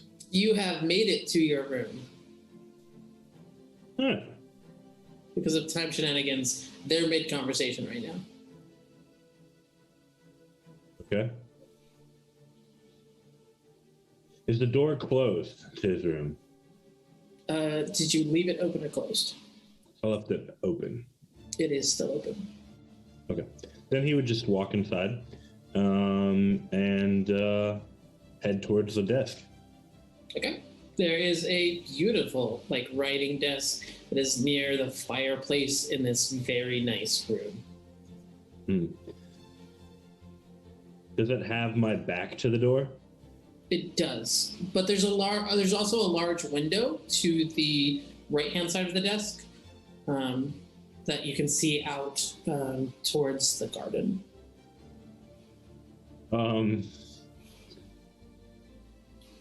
Okay. He'd probably turn the chair to try to face out into the garden then. And he would leave the door open so that anyone could just come in, because Bim gave him the box in the middle of the room. So while it's necessary for him to protect it, I guess it's not a secret here anymore anyway, so it doesn't really matter, I guess, is my point. That is fair.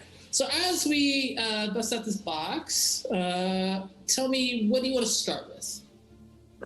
So, do we have kind of the sort of like multiple locks similar to the previous mechanism, or? You do not. So just doing a cursory glance without investigating into it, I'll tell you, this is really, really intricate. There are lots of little moving pieces all over all of the faces of this. There is clear arcanotech like infusion in this basically, and it is like you can see like these sparking lines of Arcana Tech energy on the exterior of the box on each of the faces. I would like to inspect the Arcana Tech really quick. Okay. And I would guide myself through this process, if I may. You may. So, sorry, you're going to start with Arcana or you're going to start with Investigation? Well, so which one makes more sense? Because I would start with whichever one would make more sense. Like, I think generally if he's seen the arcane stuff, that's probably more interesting than physically inspecting the box at first. All right, start there. 32. Nice. What? Yeah, so I got a 3 on the guidance die, a 19 on the regular die for 22, and then plus 10 is 32. So I set up a series of if you roll thises. I did not count on it going that high. Give me a second. We skilled students. Also, sorry, go ahead. No. You keep talking while I think. While you're looking that up, I just figured I might inform any viewers that Ree here has expressed a correct opinion, which is that now that Kellen has rolled this well, we're inevitably all about to die. So if that ends up being true, we have had a great time with all of y'all. I'll say that in advance. It's not true, right? Like, historically speaking, you will all die. For all of us one day, this is true. Oh man, I gotta think. Which one would it be closer to? That one. Hold on.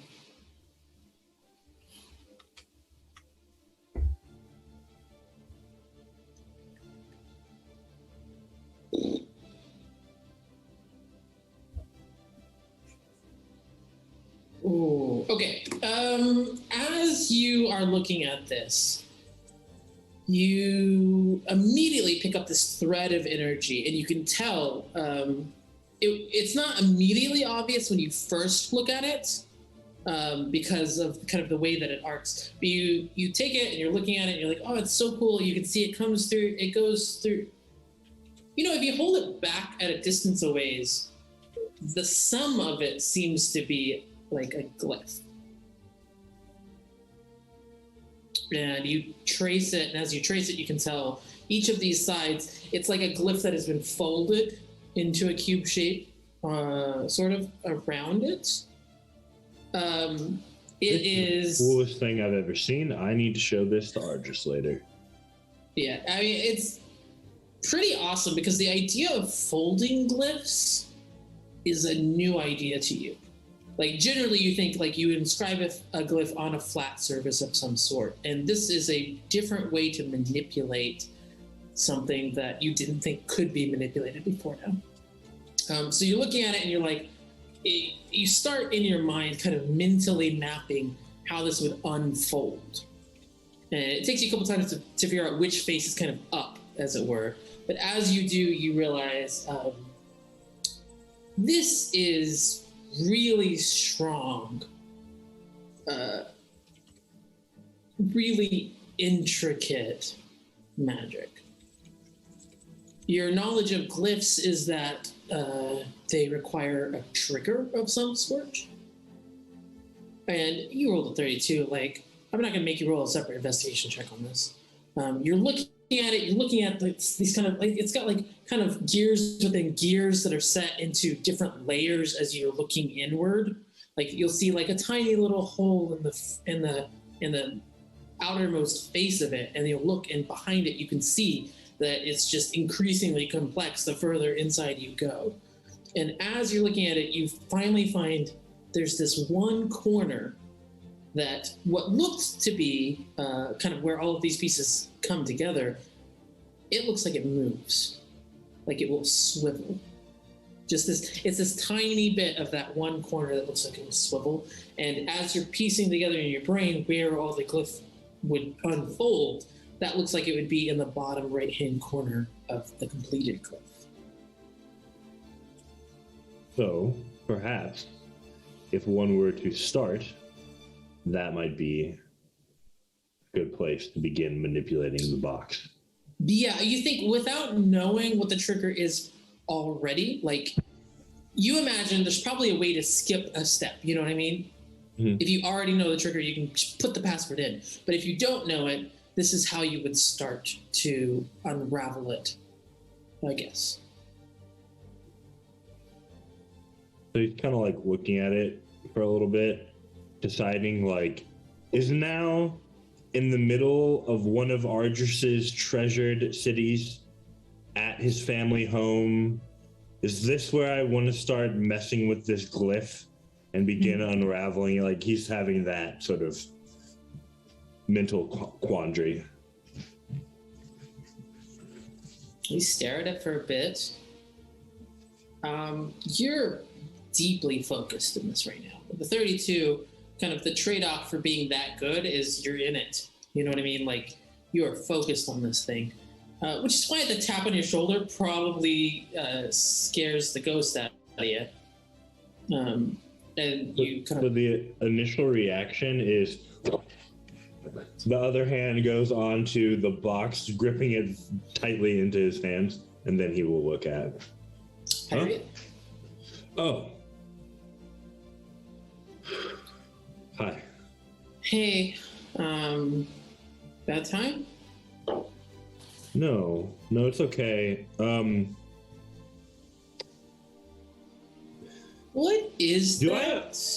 Do I owe you an apology? I mean...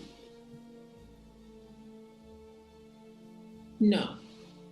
Do I owe you an apology? No. You're allowed to have your own thoughts. I think you're absolutely, 100% wrong. And I think I'm absolutely, unequivocally 99.4% chance right. All right. You know, I did have one other thought, but Yvain said that I shouldn't tell you. She's, new. Do we like Yvain's opinions, or...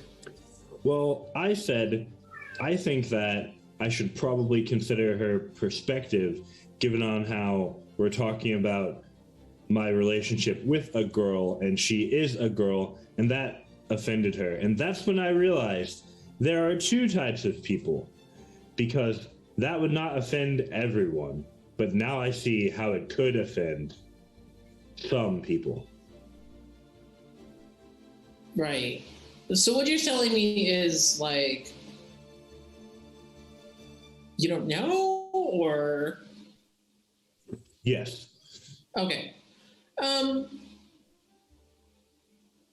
Not to pivot away from this super crucial conversation we're having about how wrong you are, but we have a couple of other conversations to get to, and they're important, but I am kind of curious about what's in your hands. Oh, this?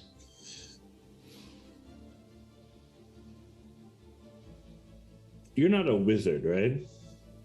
Nope. Definitely don't have the, attention span for that, really. Or, What do you know skill. about glyphs? That's some wizard stuff. Thought you might say that. This is a glyph. Or at least this thing has a glyph on it. Okay. That's cool. What does it do? Well, I'm guessing it protects something important. Mostly because when I was handed this box, I was told it contained something important. And if it were me, I would protect that. So how do you open it? Or do you not open it? Are you just supposed to protect it?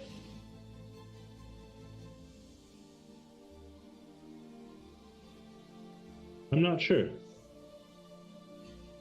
Okay, so this is something that really confused me. All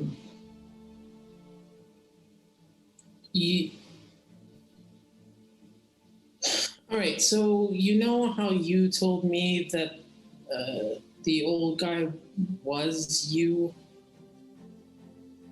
Yep, I can see how that might have confused you, but go on.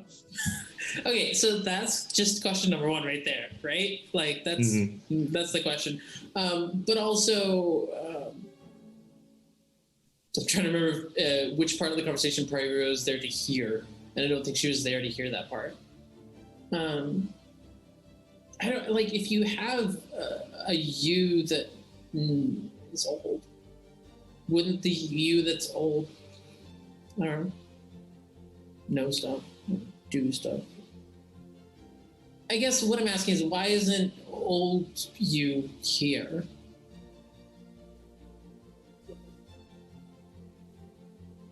As far as I can figure it out, he is trying to help, but he's not here because, as I've tried explaining to a few people, the world doesn't especially like two copies of me, even if our experiences are distinctive, being in close proximity to each other and having an influence upon each other. It makes my magic go a little weird. Such good timing to say that. As you do, you feel your stomach drop, and then you're back 6 seconds ago. But if there's an old you, then can he, like, do stuff, know stuff? I don't know. I guess what I'm asking is, why isn't old you here right now?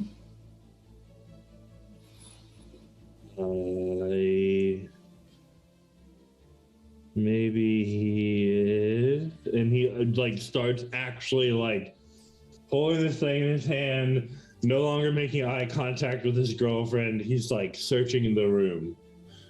All right, Kellen, you're kind of scaring me right now. You all right?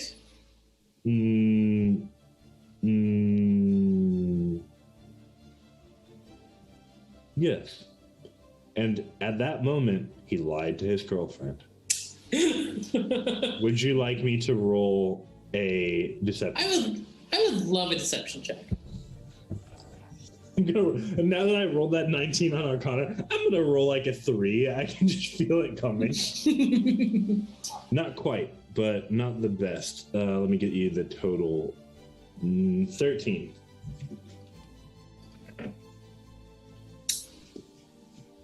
She rolled worse than you did.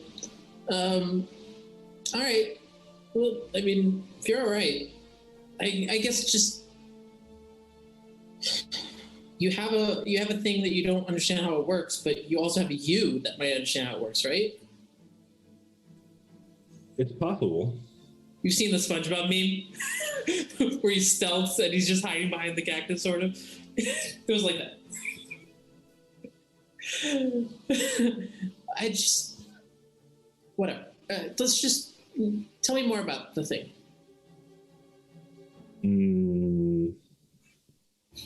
Tell you more about which thing? Okay. As you stated, there are lots of things. Yeah. Okay. Let's go with the least scary one, and tell me more about the thing in your hand, the glyph. I'm not sure that's the least scary one. In the interest of honestly, genuinely, I'm not entirely sure. But with that assumption, I understand where you're coming from.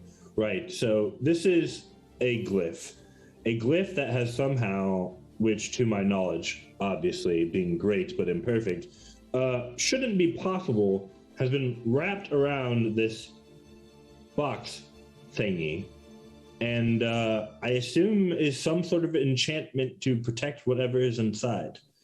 There does seem to be some sort of a key, but aside from that, I'm not sure.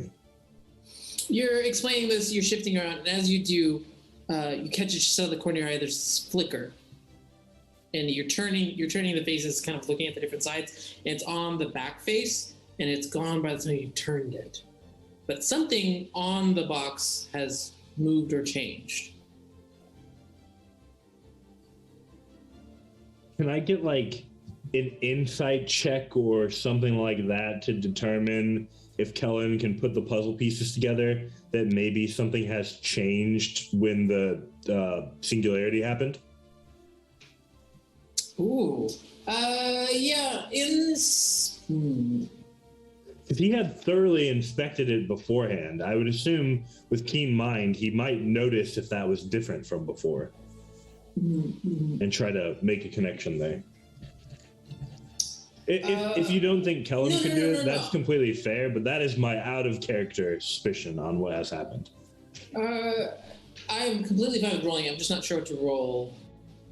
Insight will work. Go ahead and roll insight, so you can kind of you're doing a little environmental stuff. Yeah. I mean, like, I just, Kellen's really good at Arcana, so I'm gonna obviously advocate for everything to be about magic, but this feels more like a mental building block sort of thingy. 13. 13. 13's not bad. Given your previous 32, I'm inclined to say you understood the glyph really well, and as you're looking it over again, you don't notice any changes, but you're also, while you're sitting there, like kind of quietly studying it up close, you're not seeing a flicker. So it was just a one time. You saw it one time. Yeah, well, yeah, I mean, obviously, I'm going through the color of my own observance, but I've only seen this happen one time in just now. Yeah. We might we might learn something new. You'll kind of tilt it again to try to go back to that location. Did you say that out loud, or was that in your head? No, that was said out loud. Okay. Because we might learn something new, and then he turns it, trying to.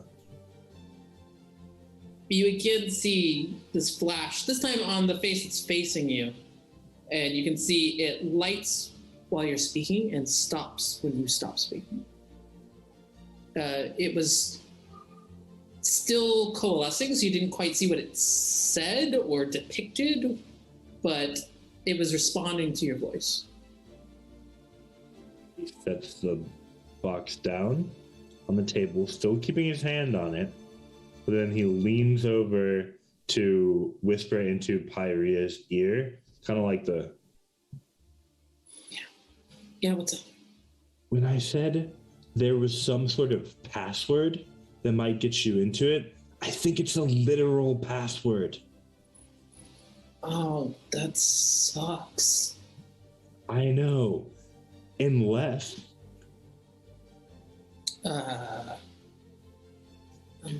Do you know the password? Come on, girl. You're the one who gave me the idea. I might not know the password, but... Gotcha. Other you. Yeah. Still having a tough time mind wrapping that one. I mean, he didn't look like you. No, honestly, this is going to sound weird, but I'm kind of glad because, I understand like 13% of the theory, and it really seems like a lot of people were just sort of accepting that. So the fact that it's taking you some time is actually comforting that we're not in a completely crazy world or something. Yeah. While she's talking to you right now, you notice it is not lighting up when she speaks. Yeah, for one, he was an elf, so that's different. That's new. Right.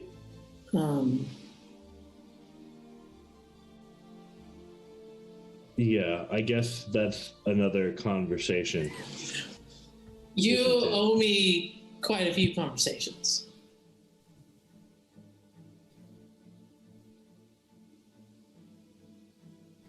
Hold on. I'm going to make a decision die here.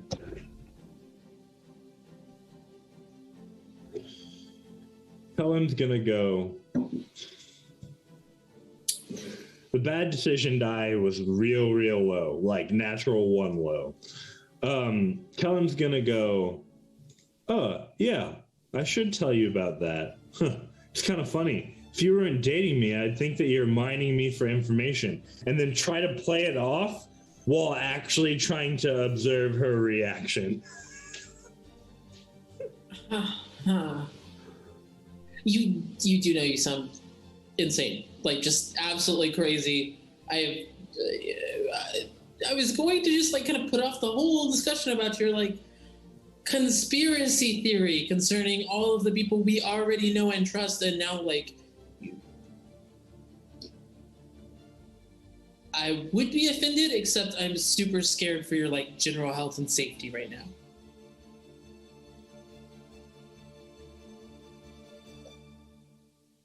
No, I changed mine. I actually am offended. What the hell?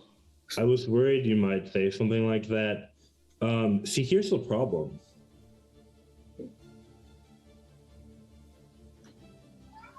There's two of me. My brain might legitimately be split in half. I don't know how it works. I might actually be going crazy. Not do this right now. You cannot finally show back up in order to tell me that you are losing it.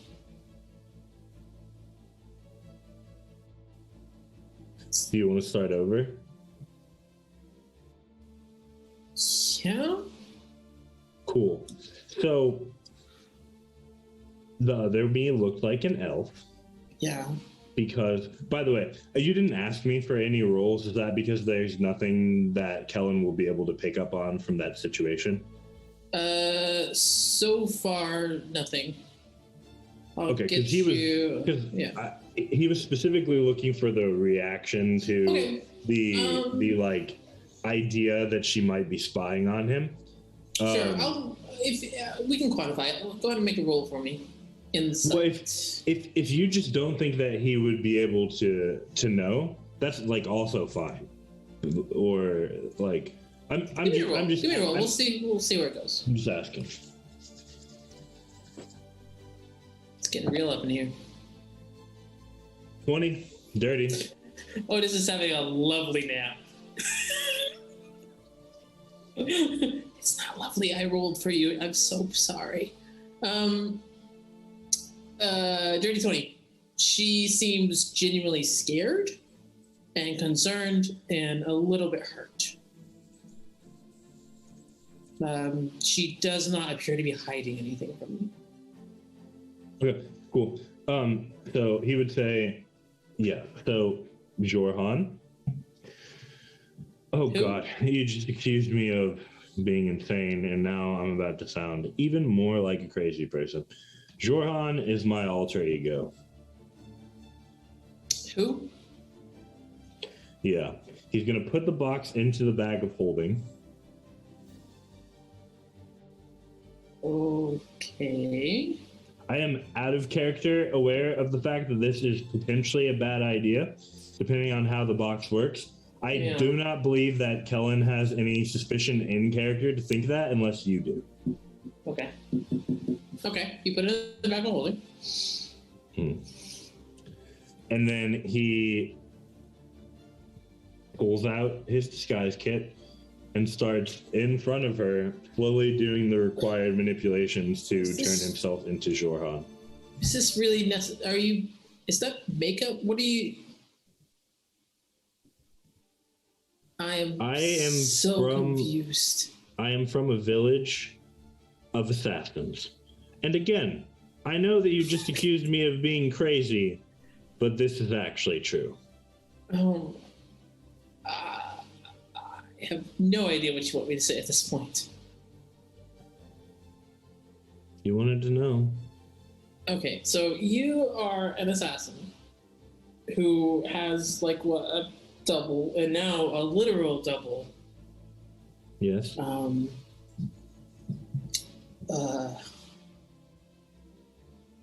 And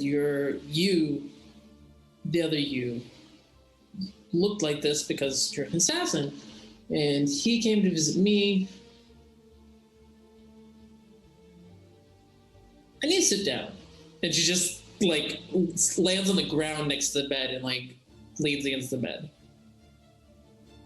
He definitely wasn't there to kill you. I'm sure he was trying to help you. Because You know, that is That's a what I would want. terrifying idea that had not even crossed my mind. But appreciate that. well, I mean, of course he would be there to help. That's what I would want.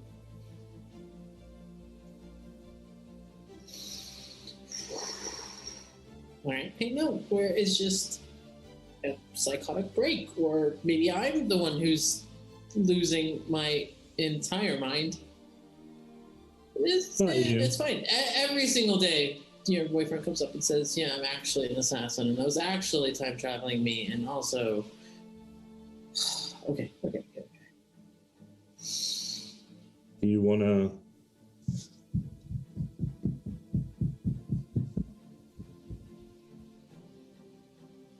Would it be easier, if I wasn't? An assassin? I don't know. I mean, no I could judgment or whatever. I stop. guess. Have you already assassinated people? Do you really want to know what my tests were like? See, I was gonna say yes, but then the way that you said it made me think that like the answer should be no, no matter what I want to say. I'm being very honest. I'm being very honest, and I just don't know how much of that you actually Alright. want or need or can handle.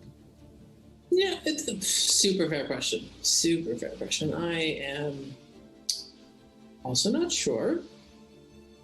I appreciate the honesty, I think.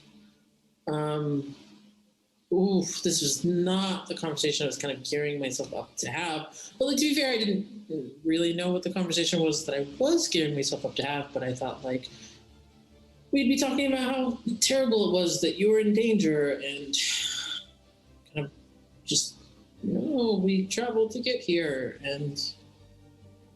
I was actually more worried about you being in danger.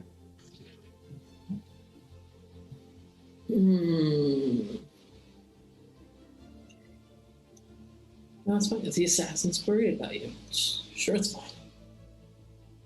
Well, not for any specific reason, just, general anxiety of miles and miles apartness.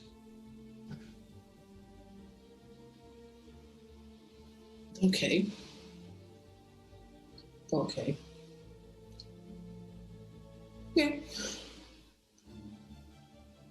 We are going to just table the assassin topic for just a little bit.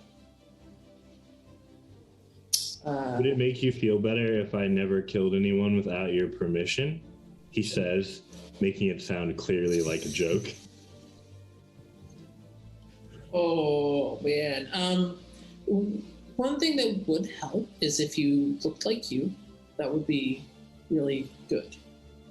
Fair point, counselor. And he'll start slowly taking off the Joran costume while actually chuckling a little bit. Okay. I kind of have no idea where to go from here. Oh man, that's such a cool glyph thingy you've got.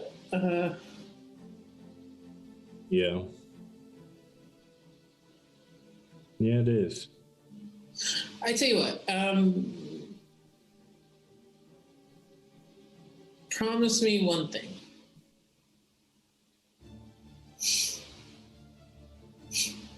You gotta stop looking at chat. They are, by the way, going off for those of you that cannot see it. To be fair, you completely broke me while I was trying to talk with Argus, so Oh yeah. it's also on you. Promise, just. I mean, I know I don't really have any right to ask you to promise anything, and given everything that we've just not talked about, you've kind of got a whole other world of stuff on your plate. But I mean, certainly more right than like most people. just if you're leaving, don't leave without saying goodbye. I don't want to wonder. After she talks, he's like staring at her. There's 2 seconds of mental calculus. And then he goes, I promise. The 2 seconds of mental calculus, if she's insightful enough to see it, basically centers around remembering the fact that last time he didn't have the chance, and there's really no promises he can make in actuality that it wouldn't be the same time this time. That's what is running through his mind. Yeah. Okay. Anything I'm supposed to promise you? I don't want to get assassinated. That's not funny. It's not. And I wouldn't do that. And I'm not going to ask anything of you. Okay. I mean, Everything I don't like that at all, but okay. Everything I might want is just going to make things worse. And I don't really want to make things worse, so it's not worth it. You are killing me. What is that supposed to be? Like, you can't ask me for the stuff that you need because make which things worse? Am I going to make the apocalypse worse? We're all trying to stop an apocalypse, Iria. Yeah, yes. Look, the only thing that I would ask of you is to keep your eye on the Vice Chancellor and make sure that you're taking care of yourself when you're around him. But it's not worth our relationship, so I'm not going to ask you of something that would make you uncomfortable. I think you're absolutely wrong. I know. But it doesn't hurt to keep an eye out.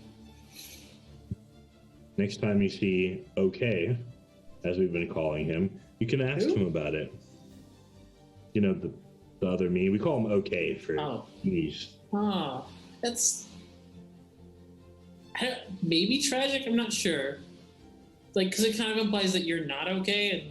And anyway. Yeah, it was more just a convenient short form for older Kellen.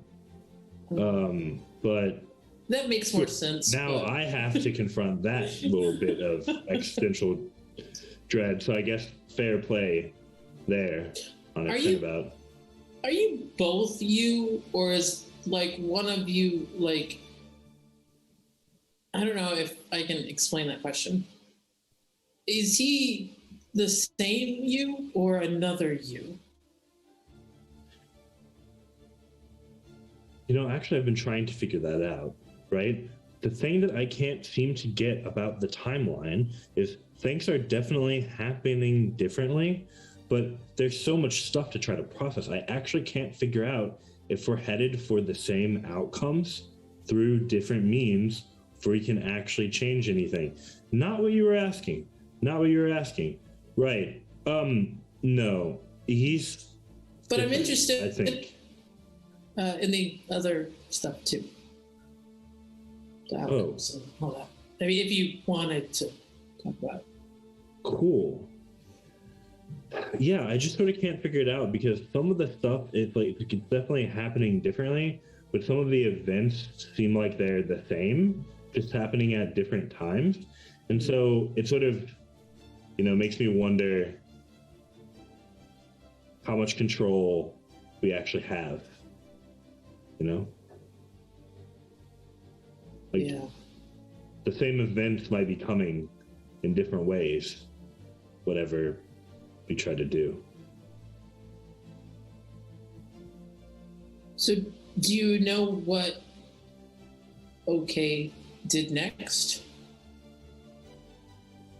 Well, apparently he had something like 30, 40 more odd years to prepare and a full education for whatever that might be worth. But we've got to deal with these sigil thingies. And sorry, is the glowy box thing related to any of this, or is it just like a box? I think so. It was given to Bim by OK. So it's actually important, not just like a... I think so. If it were me, I would have wanted to hand it to someone else to give to me, because if I gave it to myself, I wouldn't know how the universe would interpret that, so I can only assume that he was smart enough to realize that passing it through other hands to me would likely give us a better shot of changing the outcome, again, if that's even possible. That's pretty wild. Because that's what I would do. Ooh. How much time do you spend thinking about what you would do in order to try and figure out what you will have done? Believe it or not, I mostly try to deal with it when confronted with it, and I don't spend an awful lot of time thinking about it, mostly because, well, I just don't. I mean, it's a lot to think about. We're going to pause this conversation for just a moment. Otis. Hi, Captain. You feel a hand roughly shaking you, and you hear someone screaming. Oh, boy. Well, Otis will startle awake then. Look around. You startle awake, and as you startle awake, you realize you were the one screaming. And Drogon is shaking you, trying to get you to wake up. What? What? You all right there? That was pretty. And you look around the room, and you can see there's a whole bunch of students, the ones who have been looking for where you are in this room this whole time, that are kind of just nervously eyeing where you are. What's wrong with me? What? Who was hollering? You, some kind of. I've never seen a nightmare so violent before. You were pretty. Took you a bit to wake up. You all right there? I'm okay. Everybody else okay? I mean, we're all right. Which is fine. I didn't burn anybody like last time, did I? No, I didn't see any flames. And Nazarath is still asleep, curled up, kind of next to where you were laying, and is kind of twitching in her sleep. And you watch as the feathers brighten and then dim, and then brighten and then dim. Otis is going to attempt to pick her up and kind of reassure her. As you pick her up, that would be his natural instinct. Yeah, as you pick her up, you realize, one, she is warm to the touch, and two, she is asleep. Like asleep to the point where would I have to roll an animal handling check to tell the degree? This is Nazarath, your closest friend, and the being that was inside your soul for a bit fused into one, deep in what appears to be a nightmare. Oh boy. And as you're holding her, you feel when her feathers light up, it also gets warmer.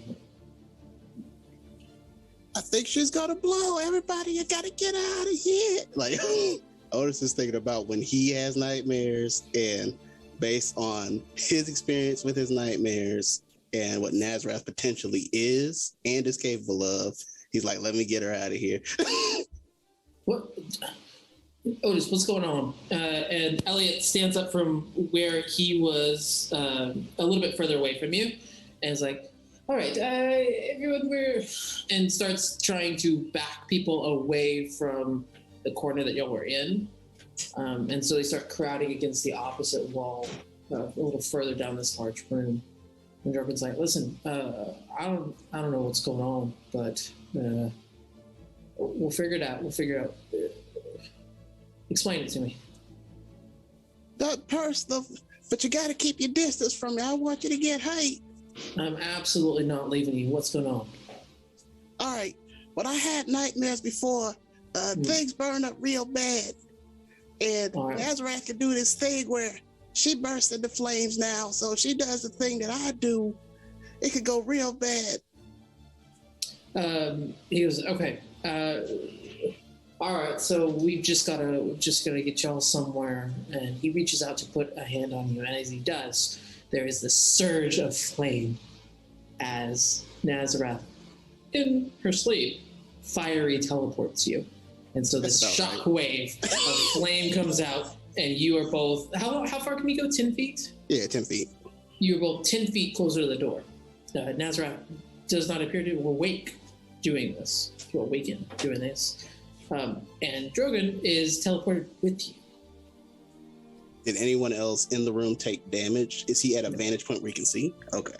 Yeah, as you kind of look around trying to figure out what's going on, you can see they're far enough backed away, but people are now looking scared. Before they were like curious and like listening to Elliot because he was a trusted adult, and now they're like, oh no, there's an actual problem. Well, Otis is definitely going to try and get Nazareth awake while he says to Drogon, see, I told you. You begin to try and like bundle Nazareth up in your arms and carry her out. And as you do, you can see that these realm knights are starting to come into the room. There was 2 already there who were just kind of keeping an eye out. They don't have weapons drawn yet, but they are kind of making a defensive perimeter around you. Everybody get back. You're going to get burned. Micah. Are you here?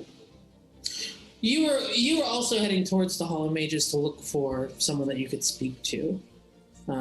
You made it here a while ago, so you were kind of wandering around looking for someone. One of the Night Realms stops you. Very tall. I mean, to Micah, I think probably all elves look about the same age. So a very tall elf of indeterminate age who kind of stops you as you're wandering and is like, oh, hello there. Hi.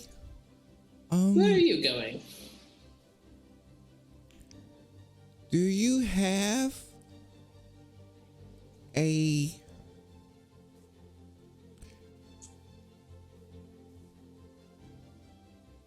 mage group? We are in the Hall of Mages. You've come to the right place, but I'm gonna need you to be a little bit more specific. You're one of those Rivenwood Academy kids, right? Yes. Beautiful. I know exactly where you should go. And he starts to take you down the hallway, and as he does, you pass a couple of people. You hear someone say, no, we need to get people out to check on her, as you're passing the hallway. And then you get to an area that suddenly has quite a few of Realm Knights heading towards it with you. Oh. And you end up at the doorway to where you can see all of these Realm Knights are loosely surrounding Otis. Well, what? Oh, What happened? maybe this is not the right place for you. Hey, what's going on? Fire, I don't...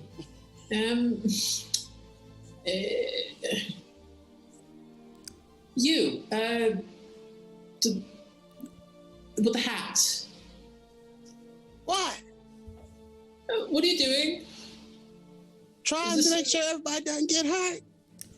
Okay, noted. Sounds like a threat. You might want to back that off a little bit. I ain't say nothing that ain't true. Okay, doubling down. Gotcha. Is this one of those things where you have demands, or... Just everybody get away from me. Gotcha. You stay there. We'll get everyone out. Sound like a plan? Like, I'm sure, like, I don't know if Nazareth's gonna teleport again. Yeah, you don't know. Okay, You so don't Well, actually, how many fiery teleports can you do in a day? Oh, it's unlimited as long as Unlimited. it's activated. I was gonna say if it were limited, that would at least give you a range of how many times it can happen. But you don't No, know. it's just us unlimited. Right. So the Realm Knights start guiding people out of that hallway and into somewhere else in the building. Micah, you're swept up with that wave unless you try and do something to not go. No, I think they were being a bit confused. Like, wait, oh, it is this. What's wrong? Would Oates be able to hear that? You are pretty far away. You'd have to call out to get Otis to hear you. Oh, Unless you're talking to the Realm Knight, and then they'd be like, "Oh, you know this guy? Seems like he wants some privacy, so we're going to give it to him." well, okay. Wait. They have the message spell from the ring. Yes, you do. So they'll cast a message through the ring. It says, what's wrong?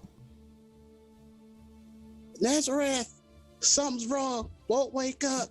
Keeps teleporting. You know it burns people when she does that. Trying to keep people safe. Oh. Should we change? You know, it's not really nice to point. You should consider leaving instead. Oh, they'll look up at the Realm knight, the realm knight, and they hold up the ring like, can talking to Otis. I mean, I feel like this is a pretty serious problem for a moving with child. Does that feel like the right word? Child. Well, yes, but I can help. It would be a big help to me if you wouldn't just mind evacuating. Like, there's the other people need you to be there so they're not worrying about you, see? If they're worrying about you, then they're not evacuating. Can I try one thing? He kind of looks at the other Realm Knights, and they're all kind of like, I'm not making that call. He's like, can you be just a touch more specific about what one more thing means? Oh, I change friend to rabbit, then won't teleport. I mean, and one of the other ones is like, well, we could get a mage down here. I hear that it's a kid can do it. I guess try the whole rabbit thing, and if it doesn't work, then I didn't say you could do it. Go ahead. They kind of like turn their head to the side, like confused, like, okay. And then they walk a few steps forward and says, when they use a message to Otis, can I change Nazareth to rabbit? Maybe help hour at least? Sure, kid. Anything will work, just so we don't hurt nobody. All right, and then you just see, of course, that third eye appear to open in their forehead as clock noise starts to tick around their physique. Purple energy wraps around their hands, and as you see it cast forward, they're going to attempt to turn Nazareth and use polymorph to turn Nazareth into a rabbit. The Realm Knights around you take a step back saying all that. They're like, oh, did not think he was going to actually do it. Lost the bet on that one. So you do so. You polymorph. Is this against her will, or is she That's what I was going to say. Okay. If it's against her will, I think it's a DC 16. All right. Am I rolling con against it? I think it's Kyle. Let me double check. I think either wisdom or charisma. Let me double check. Wiz. Huh? Wisdom? Wist. Okay, Wisdom? so it's, yeah, All wisdom. right. On it. Is it disadvantage because she's sleeping, or how you want to call it, Aaron? I'm gonna make it a straight roll. Straight roll? No. On it. Oh, Hold on. Actually, I will impose disadvantage because you are exhausted. got it. All right.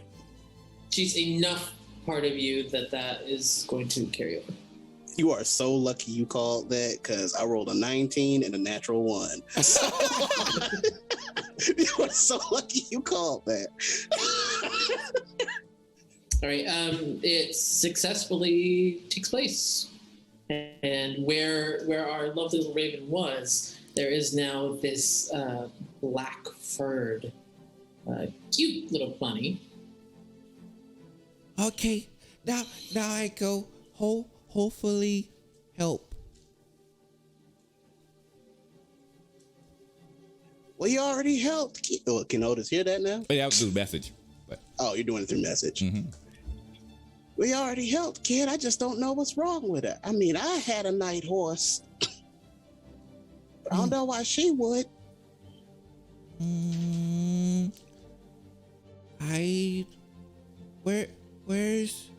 Where's Drogon? Would Drogon know? I mean, Drogon I'm is assuming standing next to me. directly next to Otis. Yeah. Oh, Yeah. maybe. Well, I didn't see him. He's right there. Oh, yeah. maybe Drogon knows. That's a good idea. And Otis will say to Drogon, well, she ain't gonna do the fire thing. But what's wrong with it? And hold out the rabbit to Drogon. As Drogon takes it, he's like, oh, rather warm. You sure she's not gonna do that fire thing? I mean, unless you do something to hurt her, then she'll go back to her regular form. Well, of course I'm not gonna do something to hurt her. You offended even. But I don't know about this kind of magic, so I'm asking you, does she gotta be a bird in order to be fire? Oh boy, that's a catch-22 now, isn't it? Because technically the Sure. wildfire spirit can take any shape. Okay. But doesn't polymorph change them into an actual animal, right? So- But that's the thing about Nazareth. She's a hybrid creature. Like, she's actually a raven, but she's also a wildfire spirit now. And if I'm assuming she's activated, I don't know. yeah, they're the same size and everything. Because if it was wild shape, I could see it. But I always assume with polymorph, you just whatever that creature is. So you have like their stats, like their mental stats, their physical stats. You don't gain any of like your. I don't think you gain any of your features either, if I recall correctly. You pretty much completely transform into the animal. So even if you had like dark vision originally before, or some type of features like rage, like if you rage and you polymorph, rage is gone. I think, if I remember correctly. You're just making a. You can use key points when you well, I don't know about polymorph. I know when you wild shape, wild shape use is key different, points and yeah. stuff like that. Because wild shape, you get to keep your features, but I believe polymorph you don't. But let me double check this. Oh yeah, you don't. That's the plus and minus of polymorph. The plus for polymorph is you get to get higher CRs at a quicker rate, which is why I could change it to a bird versus if I had wild shape, I wouldn't be able to. The downside, all the features you normally have is pretty much gone. But I'll just double check to make sure. But I believe I remember reading that. Yeah, I mean the trick is the exact wording is the creature is limited in the actions it can perform by the nature of its new form, and it can't speak, cast spells, or take any other action that requires hands or speech. But a wildfire spirit does not use verbal or somatic components, so it doesn't Unless need I'm hands casting or a spell speech. through it. Gotcha. I mean, it would change all of its stats for sure. So, like, Yeah. if it did something, you would have to look up the stats. Gotcha. This was a unique and interesting solution. I think. That's pretty baller, Aaron. That was pretty baller. I think when you're looking at this onyx black-furred rabbit, You see that it is still sleeping, but it begins to still. Instead of being agitated, it settles as if the dream changed. And whether or not it could still do it, you don't know. But the stimulus that was making it do it in its sleep seems to have been removed. Well, based on what I can see, she seems all right now. All right, well, I trust you. Otis will take her back. Oh, no, here you go. All right, that was something I think we probably all ought to reflect on a bit, but you all right? I'm fine. I was worried about everybody else. She All ain't right, gonna hurt me. Otis, I'm not talking about the bird. Rabbit. Bird. You all right? I mean, I've seen better days. And I'm still sleepy. Yeah, I'm not sure what we're going to do about that.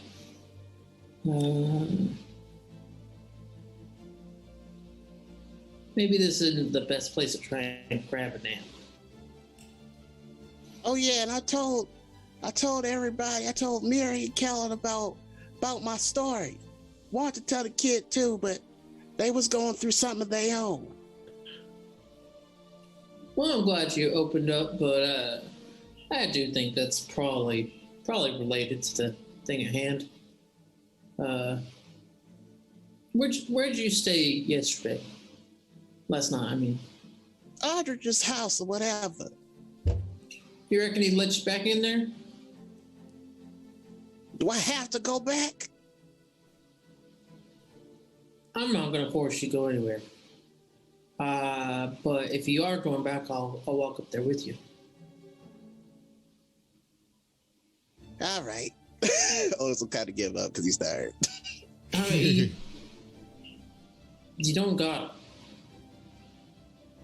I'm not trying to force you nowhere, but it seems like walking, Drogon, you're coming tonight. Rushes over hurriedly, like plants a kiss on Ellie's cheeks, is like, and then takes off after Otis. I love their dynamic so much. Micah, what do you do? I think after that it's been reserved, they kind of go back to where the students were being held to let them know that everything is okay now.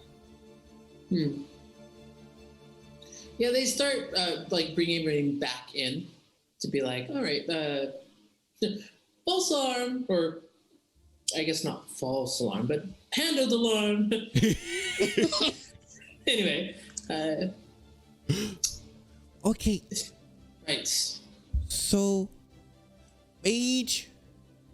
Oh yeah, no. This is where I was bringing you because it's your school. Oh, no. I mean, old, really old mages.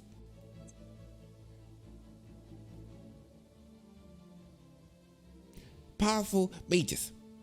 What's old to you? They just kind of like stretch their arms out as high as they can. Like this. But it does. I mean, it's like literally like what, 2-3 inches.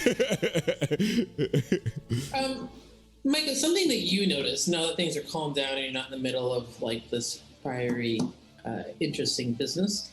There are more people here than there were yesterday. About double what there were yesterday. Oh. And you see Bim. You see Toba. Oh. And you see a surprising face. You see Ihani. Oh.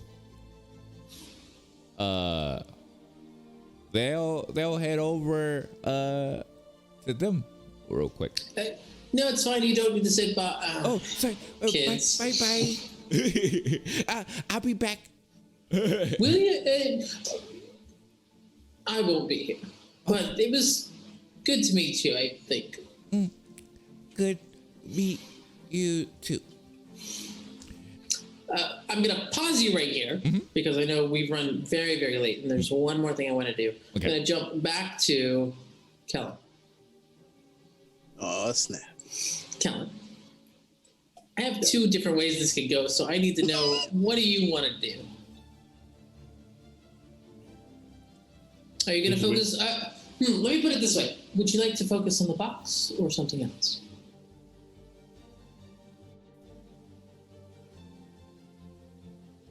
You're asking me to make this decision without knowing what the something else is? Sure am.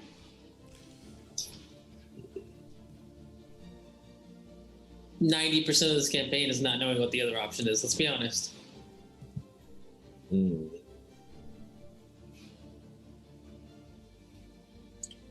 It's still physically in my hand, yeah? Nope, it's in the bag of holding. That's right. There's one small part of my brain that apparently keeps track of where that box is. Yeah. So the problem is, I can't think of a rational reason why he would be focusing on the box right now, since he put it away specifically to focus on Pyrea. So I guess something else, whatever something else might be.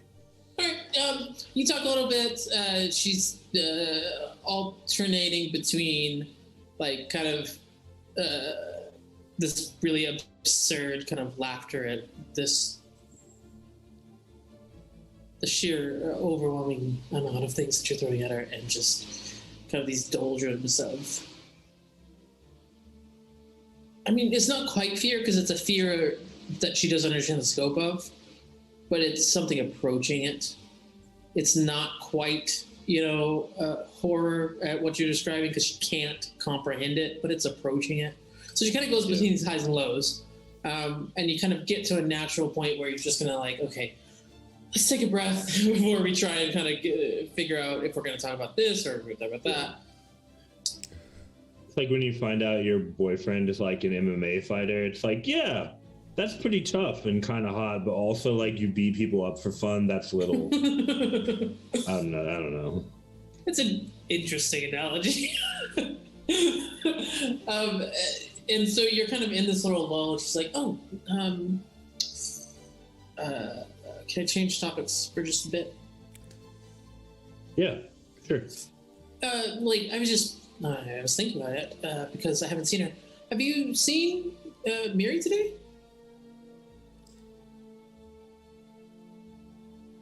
No. I haven't seen her either. I assumed you knew where she'd be or whatever. Does Kellen know where she is? You are aware of which rooms were given to you from Ardris, and you had hung out in Otis's room, so you know which one is his, because you had that conversation between the three of you. And then, you know it's one of two doors. You're not sure which of the two, but it's one of them. Kellen calmly is like, yeah, a little weird that she didn't come to breakfast. Maybe we should knock and say hi, Yeah, I mean, it just, especially with, everything we're talking about, maybe she just could use someone to listen or whatever. Yeah, and you guys can talk about what a weirdo Kellen is. That actually, she'd probably like that conversation, to be honest with you. Yeah, he's pretty weird. Get it? Because, you're two people, and so, I could be talking about it. Either it's... Unfortunately, I do get it. And he'll go try to knock on Mary's door. You go to the door that you believe it is, and you knock, and there is no response. And when I check the other door? You knock, and there's no response.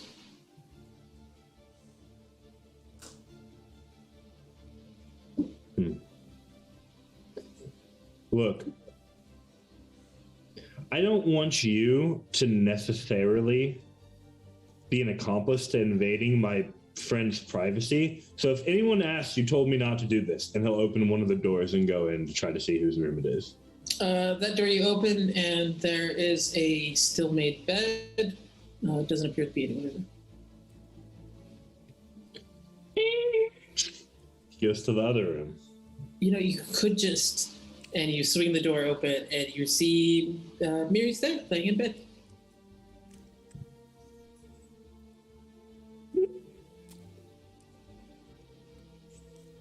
Knock, knock. No response. Now, flashback. How much of the ongoing stuff with Miri does Kellen actually know about? Because he knew about the strings. I think we also had all kind of talked about the nightmares one day at breakfast when everyone was like kind of losing it. So does he know about that? The nightmare stuff? Not sure. I'll be honest. Not sure. I'm not sure. Well, and honestly, I think that might be just true for Kellen. Like, a whole bunch of people were talking about a bunch of stuff. I'm not sure. Okay. Well, since did not answer the knocking, he's going to go inside and look for things that are amiss. Make sure she's like, breathing would be a good place to start. You go in. Nothing looks amiss. Like the window's not shattered or something. I don't know. Actually, roll me an investigation check. Wait, actually, hold on. Are you looking at me or are you looking at the room first? So first would be Miri. Okay. Describe to me what you're doing. I would call it a medicine check. He has proficiency in medicine. He's literally like, are you okay? Are you breathing? Do you have cold sweats? So you go up to her and you're like, yeah. Roll a medicine, and then based on what you get, we'll play just because touching people is like weird, I would like to do so without like necessarily touching her because it just feels weird with sleeping people. I should have asked before I rolled. About guidance. Pity indeed. 13. 13. Not awful, not great. It's not bad. So you go up, you're looking at her, she looks to be asleep. She looks to be breathing. The quilt or the comforter on the bed is like pulled up to her chin. So you can't really like see the rest of her body. You can only see it from the neck up. But she's just kind of still. Cohen would then start inspecting the room like, okay, was this a joke? Were you like messing with me because my head's all like garbled or something? Because if it is, just, tell me now before Miri wakes up and I embarrass the shit out of myself. Miri doesn't respond to this. Pyrea looks at you. He's talking to Pyrea, yeah. And is like, yeah, I found out my boyfriend was an assassin, and then I decided to play a prank. That's what I did with my morning in all my free time, for sure. Well, that was stupid and she starts to help you go around the room. Yeah, I know. I'm just the brightest crayon in the box is what I am. I'm just kidding. I would never seriously call you stupid, even as a joke. Investigation. Well, I'm also just kidding about setting up the prank. So 14. You look around. The window's not broken. You don't see anything. Does not blame Ardris. Okay, relax. Sorry. There is a fireplace in the room. It looks like it was lit, but it has currently died down to embers.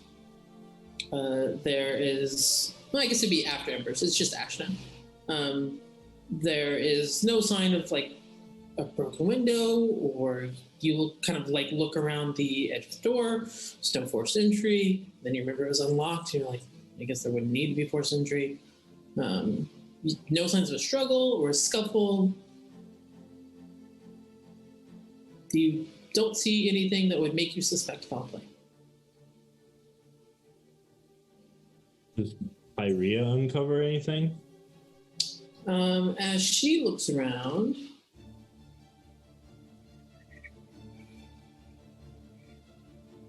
she is looking at around the bed a little bit more closer, because like you're kind of doing the perimeter and she's going around the bed, and she's like, I don't think I don't think anyone but Mary was here.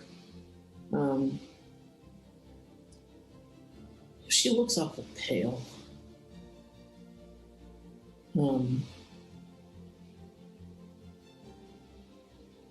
Maybe we should send for like a healer or something. Hey, and she reaches up and like takes Mary by the shoulder and like kind of shakes her a little bit. It's like, hey, Mary, wake up. Mary, wake up. And as she does, she displaces the comforter a little bit. And you can now see the side of Mary's neck and down on her shoulder a little bit. And it is white and a little bit flaky looking, like it is made of stone. And you remember how her fingertips had looked when you were still at the seal. And as Pyrea moves the covers, you can see that entire arm is stone. And that's where we're going to stop for tonight.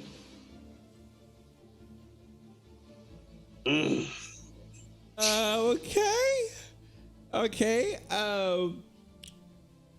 So to everyone out there, please wear your mask and get the booster shot.